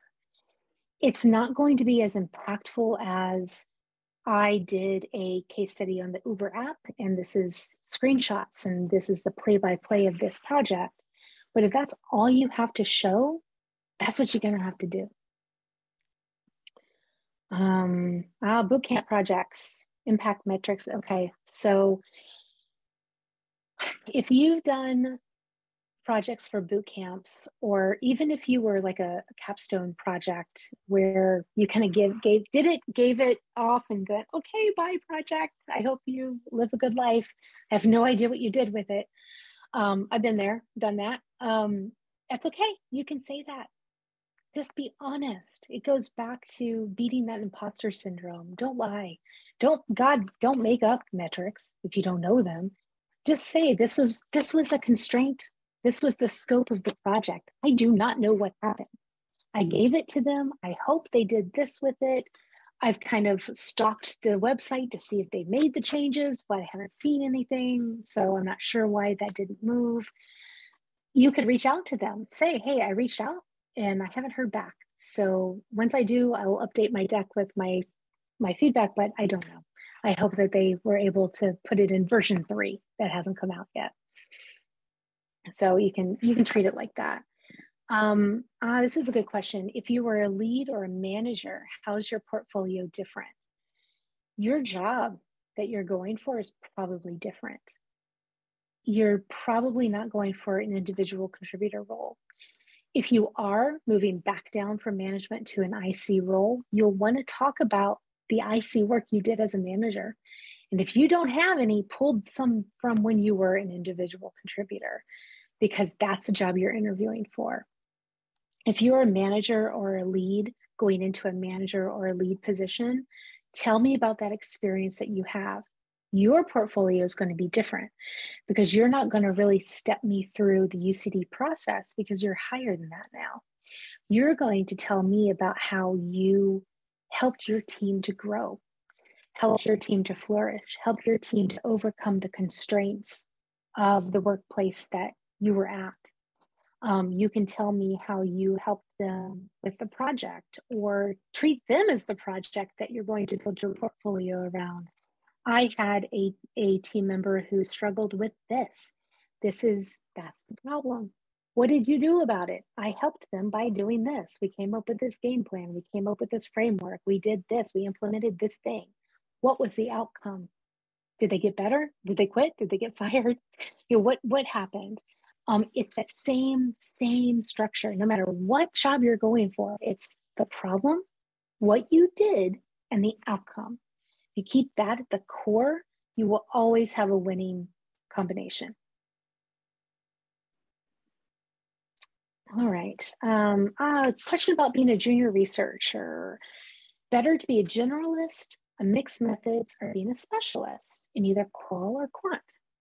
Well. All, any, pick one. There's no magic sauce to choosing your own adventure and getting your next job. The best advice that I can give you is have enough chances at different experiences where you can identify something you like. So if you've never done survey analysis, quantitative survey analysis, how do you know you like it if you've never done it? Seek out that opportunity, try it out, take it for a spin. If you don't like it, don't ever do it again or try to stay away from it. The same thing that I would say about qualitative research. If you only stayed in the member site and you've never gotten to talk to somebody, try out some interviews, see if you like it. If you like it, do more of it. In terms of showcasing your work, again, it's all about that job that you want. If you want to have a job that's mixed methods, showcase mixed methodologies. If you want a job that is a specialist job, either qual or quant, showcase qual or quant work. But also, you have to know what they're hiring for.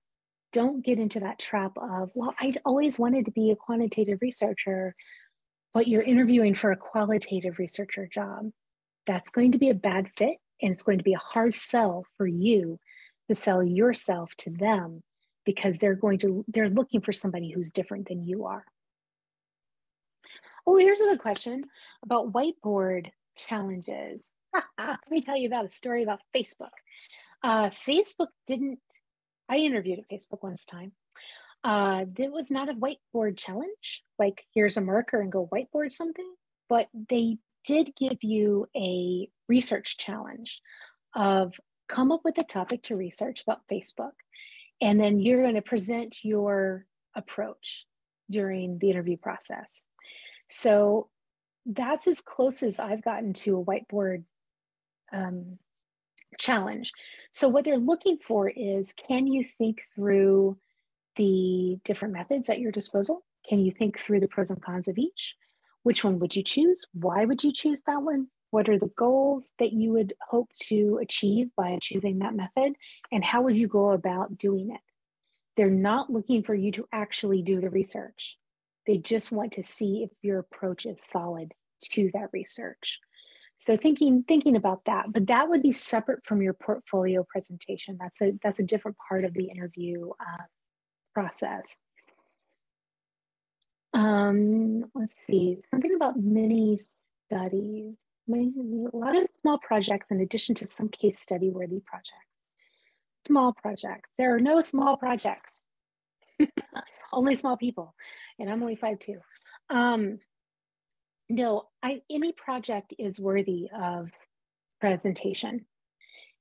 It doesn't have to be a project that took 3 to 4 weeks from start to finish. It's all about why you did it, what the problem was, and what was the outcome of what you did. And it could be just for one person in customer service. They really needed this thing done. And that is portfolio worthy. If it's telling your story, telling about a method that you enjoy doing, remember, you're trying to pick things that you've enjoyed, because that's contagious too, to tell people about things that you've enjoyed doing. So I would say mini study is just as important as a 12-person study. Tell me, when you're telling me about why you chose to do what you're referring to as a mini study, why? Why was it a mini study? Why wasn't it a full-blown study? What was your thing you were trying to achieve with it? But don't hold back. Yes. What happens on very large, ongoing, longitudinal projects where you meet and solve and measure many different issues with many different methods over time? How can you match? Oh, that's another question. Never mind. Okay, that's a good one. That's a meaty portfolio project. But remember, you only have an hour, maybe 45 minutes.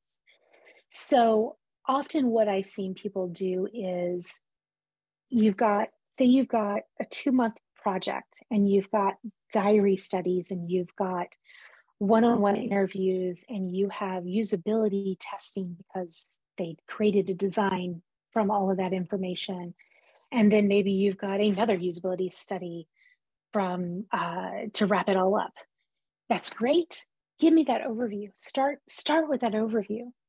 Pick one thing to dive deeper into, maybe 2 methods if they're good. Maybe that diary study and the one-on-one interviews if you're going for a qualitative position, because that'll show me you've got lots of methods that you've leveraged, and you know how to kind of do some mixed methods. You can leverage both of them together, one off of the other one.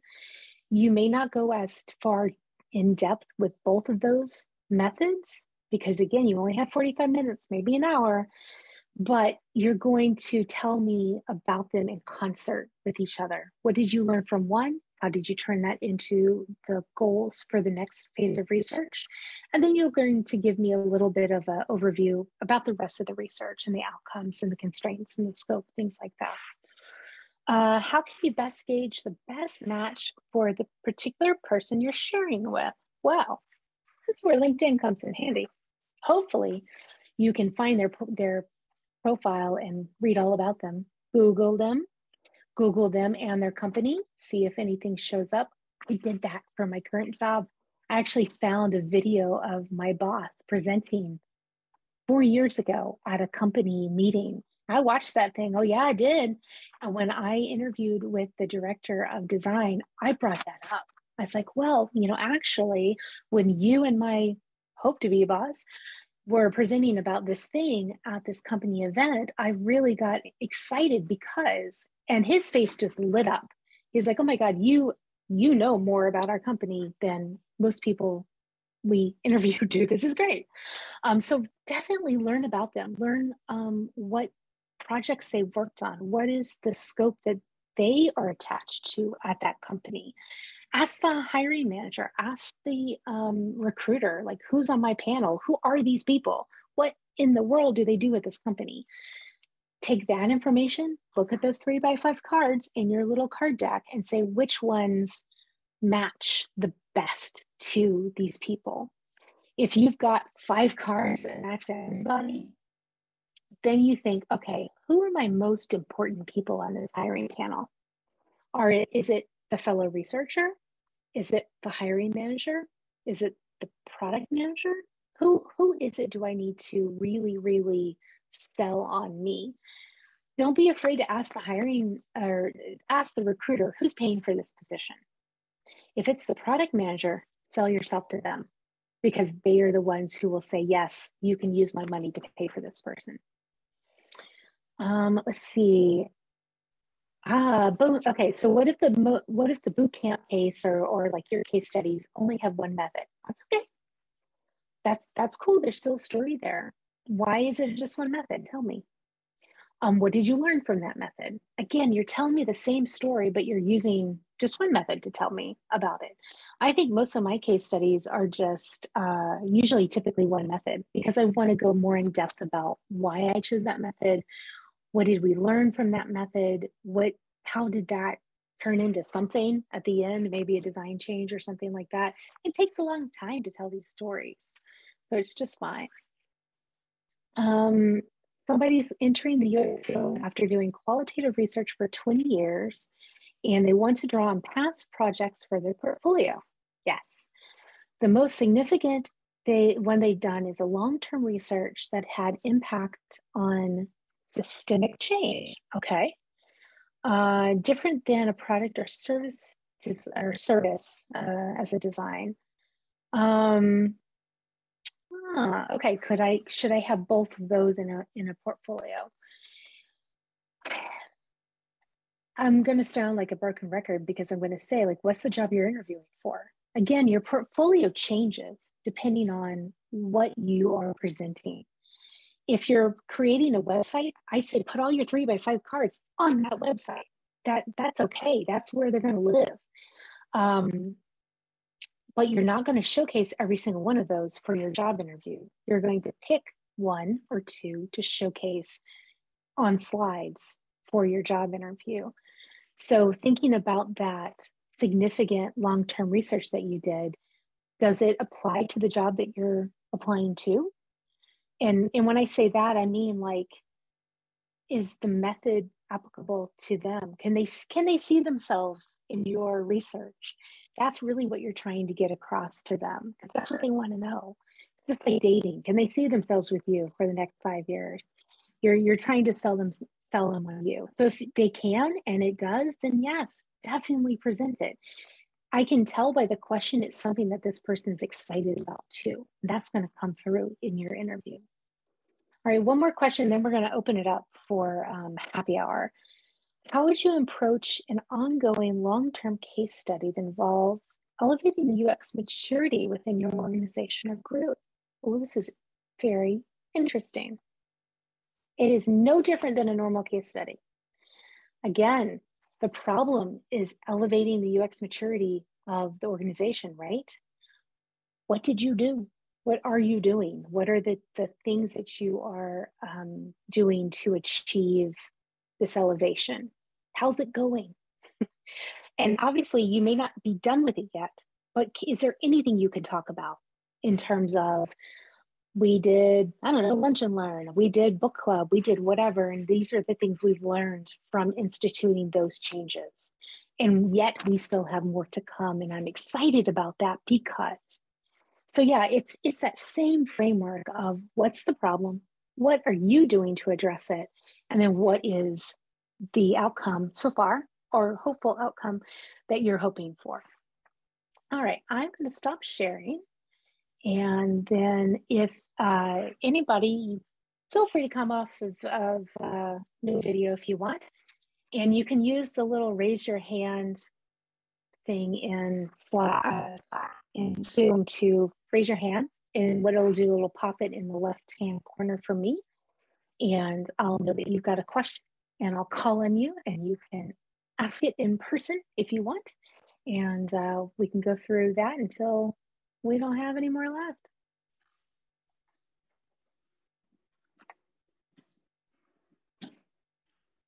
And as you guys are thinking of some questions, I will go back through the list of the ones that I probably didn't get to yet. Let's see. Okay. How to present a case study in 45 minutes to 60 minutes. What do you do? I would definitely, if you have 60 minutes, I would use 45 for your case study and then save 15 minutes for questions, because you might have questions of them too. Like, it's not always just them asking you questions. But I have seen in having researchers present as well as designers present, and even managers and leaders present, that 45 minutes to 15-minute ratio, sorry, cat, seems to really, really work out well, because it gives you enough time to tell your story, and then also enough time for the audience to have questions and get in-depth answers from you, and even ask follow-up questions. So it's a good ratio. And practice your presentation, practice your portfolio, practice answering questions too. Don't just practice one-way street. Here's a question about comparing, oh yes, design portfolios that are beautiful to research portfolios. Yeah, the Simon Pan Uber case is really, really long. Again, know your audience. How much time do you have? What is it that you want to convey to them about the project that you worked on? Practice it. Can you get through it in 45 minutes? If you can't, cut some stuff out. I could probably walk through Simon's thing in 45 minutes, but I'm not going to read everything that he wrote there, and I probably won't go over every picture that he has there. I would skip over some of this stuff to get to the most salient points in the case. So I wouldn't worry about making it like a pixel perfect presentation, but what I would worry about is getting what you want to get across to the people you want to get it across to. So make good use of your time. Let's see here. And if anybody has any questions here, feel free to raise your hand. I'm happy to listen to you, ask your question as well. Oh, here's a good one. Is your case study still relevant if the product doesn't exist anymore? Absolutely. Absolutely. The time moves on, like MySpace, it just moves on. But you did the work. It doesn't negate the work that you did on it. It's okay to say, hey, this thing doesn't actually exist anymore. Oh, well, maybe it's as a result of your project. That's okay. Tell me that too. Like, again, that goes back to the impact is also saving pain for people. It can be canceling projects and removing features. And even if the research did not inform the depreciation of the feature or the function, it's okay. You can just say, like, they don't use this anymore. Or as you're practicing your presentation, you can get a sense or if that's even a salient point to say. Doesn't matter that it's not a product anymore or a feature anymore. It might not.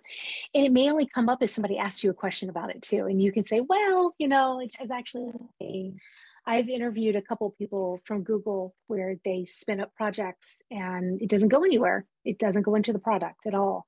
But they did a project, they did research, they learned about it, and I moved on without them. So that's okay too. Here's a question about having very little information on the other stages of the project because they're in a huge company.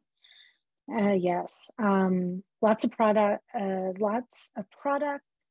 design researchers, and we only do one piece of the project that came on our desk.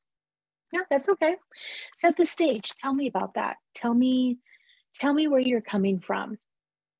Tell me why you don't know anything else. Like, that's just the way the corporate cookie crumbles here.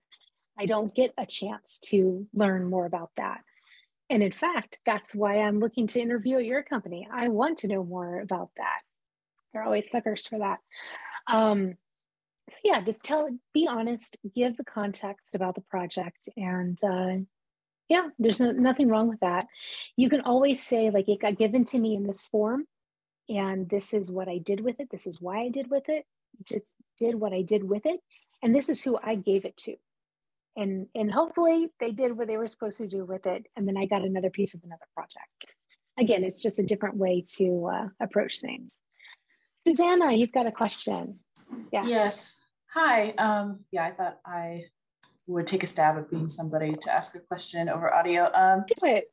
I just put this in a chat, but I'll ask it verbally too. So let's say you are or were like a recent graduate and your projects, didn't have like direct impact on like company decisions, but you still want to describe like the effects your research would have, right? Like, what are ways you can frame what you did to show that it was like consequential in interviews? Well, the most important thing is don't make stuff up. If there was no impact, there was no impact. I've presented things that went nowhere. And I just said, like, due to the company structure or reasons beyond my control, this information sat in a desk. It's unfortunate because I really enjoyed doing this project, and this is why. So the most important thing is don't ever make up the impact. If there was none, that's okay. Just say there was none. Does that help? Yeah, I guess then would you recommend talking about like what you learned from working on something, or like go in that direction instead? Oh, absolutely. You still need to cover all of those elements of a case study. So that's that outcome and learnings piece of it. Yeah, you definitely still want to cover all of it. And then you can just say, like, I don't know what they did with it. I left before they did anything, or it went nowhere. Yep. What about having impact but no metrics to back it up, and just only your observations to note that there was impact without sounding self-aggrandizing? Oh yeah, no, it's the story of my life. Like, I worked with Lauren and Jen at Capital One for almost 2 years, and I have no idea how much any of my stuff impacted anything of the bottom line. I just know that it made people happy and it allowed people to do their jobs. But I don't have like revenue numbers or usage metrics or anything to tie back to any of that because it wasn't getting captured when I was there. So that's okay. I would focus on the story you want to tell, because it's okay not to have the metrics. And if somebody asks you, well, time over time, how did that increase whatever, you can just say, I don't know. We didn't measure it, or I wasn't privy to that information. I asked and I still never got the data. And it's okay. I mean, people, I would like to think people would want you to be as honest as possible in an interview rather than blowing smoke everywhere and making up stuff. Faith, what's your question? Hi. Also, thank you so much for presenting, and your information was really practical and helpful, so I appreciate it. Good. My question I have is related to projects to present. I know you mentioned this a little bit, and that's fine. I have a project that's older that is a little bit more robust that I could share and present in an interview. But then I recently did a project that's not as robust. It's kind of one of those like one method and then analysis projects. But the nature of the project was a little odd because I wasn't like hired as a researcher. I ended up being asked to collect survey data for them. I say that with parentheses because it was more like interviews, but Okay. When I got the survey questions that they gave me, I was like, okay, I guess I'll roll with it. Like, I don't know if I'm allowed to say like that. I don't know. I'm not very, I was excited to know like, okay, what's the survey going to be about? And then I saw it and I was like, oh. So the first day I went out and I did like pilot testing basically. So I went out and I went and asked questions. And then I took note of all the issues with some of the questions. And then the next day I brought it back to them and asked them, okay, hey, I found these things. I just wanted to ask some questions about the survey things, kind of be, whatever about it, because I'm not like a real researcher or whatever. I mean, I am, but I'm not. I know. Yeah. Okay. Anyway, my point is that project I think has a lot of good storytelling about how I tried to keep things unbiased and make some changes to it that I would like to share, I think, in the presentation. I know that the presentation is pretty short. It's like 30 minutes. So I don't think I have that much time to share more than one, really. Yeah. I don't know if I should share one that has more methods in it and went through a lot, or should share that other more newer and when I actually worked with a little bit of, even though they gave it to me and I tried to make some changes. Do you know what I mean? Okay. Yeah, no, I totally do. So again, I don't know what job it is that you're applying for an interview. Oh, sorry, for it's what a lower company. it's a lower temp. Yeah, it's not like a high thing. It's like a lower one, like apprentice or a lower level. Okay. So. Well, that's a tough call because it's again, like if they hire you, this is a story they will remember about you. So do you want to tell them the story that I took this and I saw this was not done correctly and I changed it and I wanted to do it this way? Or do you want to tell the other story and have them know that about you? Because you do only have half an hour. It's very, very quick. So I don't think you could go wrong with either one of them, to be honest with you. They both sound like they're good stories. So I would just think, what do I want them to come away with? A vision of me. Okay. Thank you. Yeah. And put both of them together and then like do a dry run with people and see which one resonates with you too. Because again, it's all about your excitement and you wanting to sell yourself to them. Awesome. Okay. Thank you so much. Yeah, for sure. All right, Elizabeth, what's your question? Hey, I was wondering, I'm a recent bootcamp grad and career changer. So I'm curious, you talked a lot about what to do once you're finally in front of someone and can tell your stories. But do you have any tips on how to get past that? Like I keep hearing all about the ATS and your ATS resume and making sure you have all the right keywords and stuff. But oh, yeah. Like, is there another, like, how can you get in front of a person faster? You need to know more people. Okay. And it's, you're transitioning from another industry, networking, right?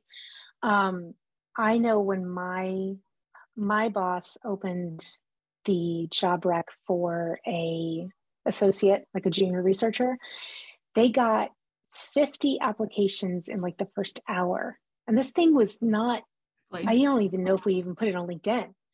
So it's the amount of stuff that people are getting is just overwhelming. But if you've got a connection with somebody or somebody, or you can reach out to them and say like, I would like to know more about this. Can you suggest me to the recruiter?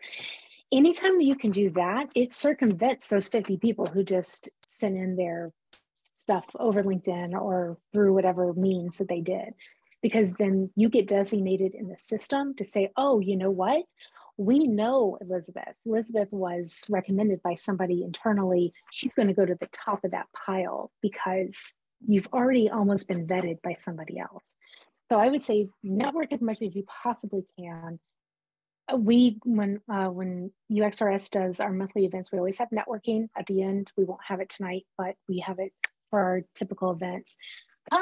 Network with other people, shake hands, kiss some babies virtually. Put yourself out there as much as you possibly can. I know it can be very exhausting and very time consuming. LinkedIn stalk people. I can't tell you how many rando things I get on LinkedIn all the time to say, hey, do you have some time to talk with me about your current position? Do you have time to talk with me about this, that, and that relates to UX research? Sometimes I have time, sometimes I don't, but it never hurts to ask. Thank you.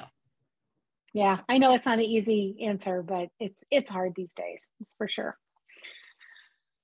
Oh, okay. I'm going to probably butcher your name, but Monique? How do I say it? Hello, this is Mingqi. I'm a political science PhD who is pivoting to UXR right now.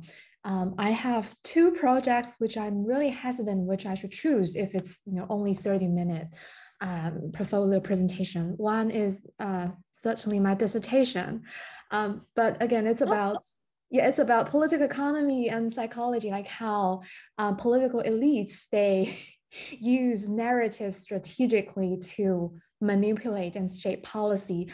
But I've spent 1 year to do field work, a lot of in-depth interviews with politicians, journalists, and experts from very different political ideologies and background. And I guess I can also call it as ethnography in UX terms. The other project, it's like much smaller, and it only took me like a few weeks, but because I have a website of my own, including like videos, podcasts, and blogs. So I want to do a UX research for myself.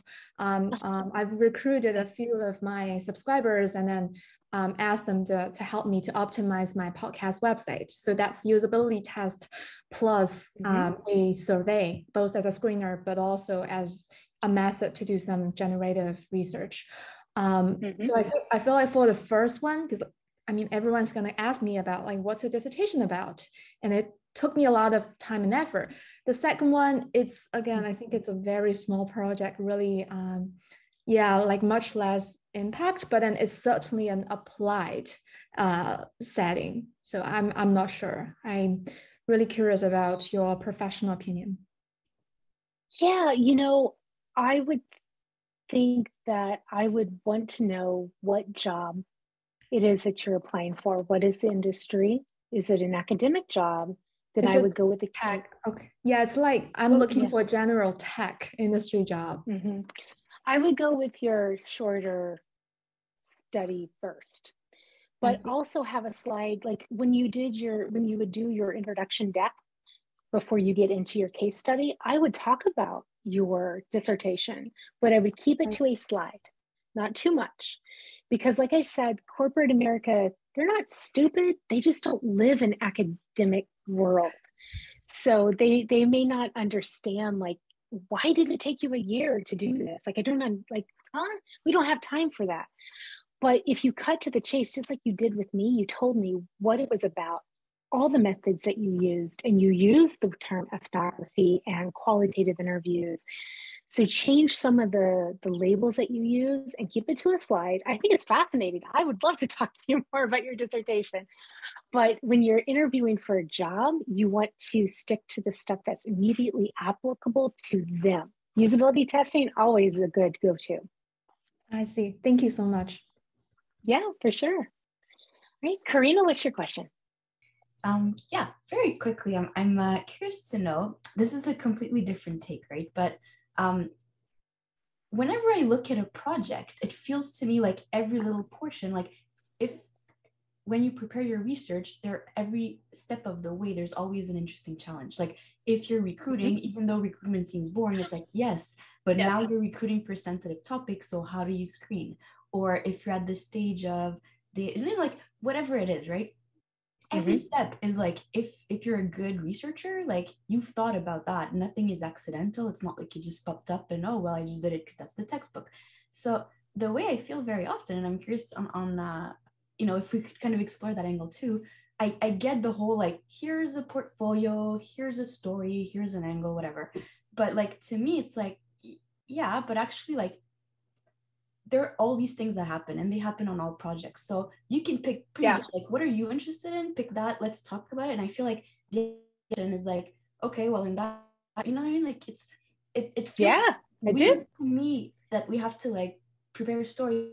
To me, like, really, like, just pick anything. It doesn't really matter because it was interesting anyway, right? You know what I mean? You know what? You're right, because we're all researchers, but you're not interviewing with just researchers. You're going to be interviewing with product management and designers and engineers and God only knows who else. So you really need to pick something that appeals to them too. Yeah, I know. Maybe they don't know it's what hard. To ask you. Maybe it's obvious to you because you know the steps. Maybe if someone didn't do it, they don't know what to ask for. They won't know.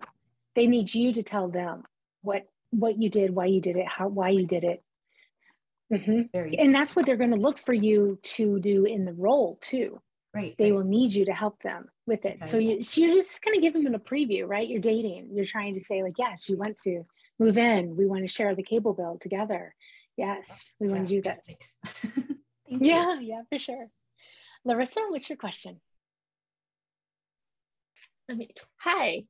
So I have two questions. So I have a follow-up about networking, and I just want to get your thoughts on cold messaging recruiters or hiring managers on LinkedIn about a open position at their company. Okay, so is it that should you or should you not? Yeah, yeah, exactly. Okay. So what I would do is put yourself in their shoes. Let's get our empathy cards out, right? If I'm the hiring manager or if I'm the recruiter and I know we've got like 10 positions open for some darn thing at my company, how many people are going to hit me up? And what am I going to do with that? I'm probably just going to say, could you just please apply for this job? We'll look at you once you apply. Instead, what I might do, and try not to overwhelm them, but I might go and find the people who are adjacent to that job. So look at the hiring manager and who else do they work with at that company. Maybe I'll go to a researcher, or maybe I'll go to a product manager or a designer, and I might message them and say, hey, I see that you have a position open. Would you mind talking to me about your company? Not the position. That's all outlined in the job description. I'm looking to have information about the company, the culture, the work that you do, that kind of thing. That may be a better approach, but also know that those people are probably going to get hit up by a lot of people as well. So again, if you already have that network built, it's a lot easier to reach out to those people because maybe you're like a third level connection and not just some rando person from the bowels of LinkedIn reaching out to them. So always build your network, always reach out and try to connect with as many people as you can on LinkedIn and other platforms too. Okay, and then I had a second question. So I have a PDF version of my portfolio, but I haven't had as much time to build out a website. And there are a few job posts that's been up for almost 2 months now that I'm very interested in, but I don't know if I would have time to submit the application before it closes. And so I guess, what are your thoughts about uploading a PDF version, the current version I have, onto LinkedIn? I know now a lot of if you just apply online on job boards, they have a field for you to put in your portfolio link. Right. And I don't know if then it would get filtered out if I leave that blank, or if I say refer to, refer to the link, but that's a hard one. Like, can you go and grab okay, here's the thing. can you go grab your URL if you don't have one already? Go register domain.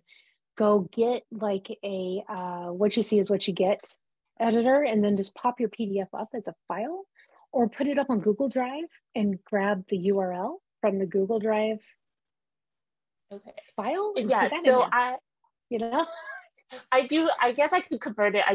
Like there is a shareable link for the Google Drive, but it's a random link that I have. So it's definitely not as professional as having my own URL. Yeah. But you can use tiny URL too, like the tiny URL to shorten it too. So try it. Okay. I mean, and then if you can find the hiring manager or find the recruiter, I would submit it, and then I would go find them on LinkedIn and say, hey, especially the recruiter, I just submitted this. Here's, I don't have a website yet. Here's my portfolio is a link. Let me know if you need anything, kind of thing. Okay, great. Thank you so much. All right. 2 more questions. My headphones are about to die. Elodie, did I say that right? Hi, it's Elodie. Elodie, I'm sorry. No, it's okay. Phonics.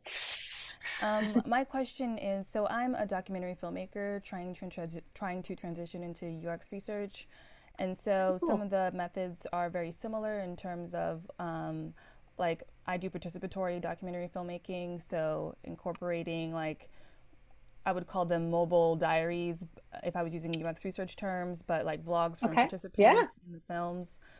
Should I articulate in my portfolio and resume and call them mobile diaries, or should I use the terms that I use in my current field? What is the best way to articulate transferable experiences when they have different terms in different fields? Definitely, again, it's all about your audience. So if you want to transition into UX research, use the words that they know. Okay. But don't be afraid to say well, where I come from, that's called this. But always call it what they call it. Because, yeah. Okay, thank you. Yeah, for sure. All right, Mike, what's your question? Last one. Hi. I've heard the term industry a lot. Is it important to stay within a specific industry, or is it okay to bounce around a bit? Oh, you can totally bounce around. I've gone to all kinds of different places. I think the most important thing is to make sure that the projects that you put in your presentation, for your portfolio presentation, resonate with the people you're interviewing with. So back to my earlier example, like if I had a project where it was an e-commerce project, maybe like filters or something for Pine shoes, I probably would not showcase that project for a very technical audience unless there was a very technical component to that project. Or unless it's the only thing I have. And then if it's the only thing I have, then I'm going to find a technical component to that project that I can showcase to that technical audience. But no, it's totally okay to move between industries, go from something that's very technical to e-commerce, to nonprofit, to whatever you've got going on. Just know that go ahead. Would it be weird to have a few different versions of your portfolio, just so that when you start aiming towards a specific industry? Not at all. In fact, you probably will have. So it's that concept of these 3x5 cards of each one is a different case study, and they may be from different industries. And so you take it out to make a slide deck, which is your portfolio presentation for that job. So you may have, at the end of applying for 5 jobs, you may have 5 different slide decks, but you're trying to appeal to each individual interview committee per job. Gotcha. All right. Thank you so much. I appreciate it. Yeah, for sure. Well, thanks everybody for coming tonight. I really appreciate the time that you took to come over here and ask all the good questions that you had. This presentation could not have been done without you. What we're going to do is we will put this up on Vimeo. You will get an email to the email address that you used to register for this event with a code, because those of you who did not buy a ticket nobody here, they'll have to pay to have access to it, but you guys already paid. So you'll get a coupon code that you'll be able to use to redeem to get access to it for free. And if you have any trouble, please let us know. We'll have an email that you can use to reach out and say help. Otherwise, thank you so much. We hope to see you at our April event where we will have breakout room and networking as well. And I hope you have a good rest of your Wednesday where I am, Tuesday where you are, or Thursday possibly, depending on where in the planet you are. All right, have fun with your portfolios. Bye.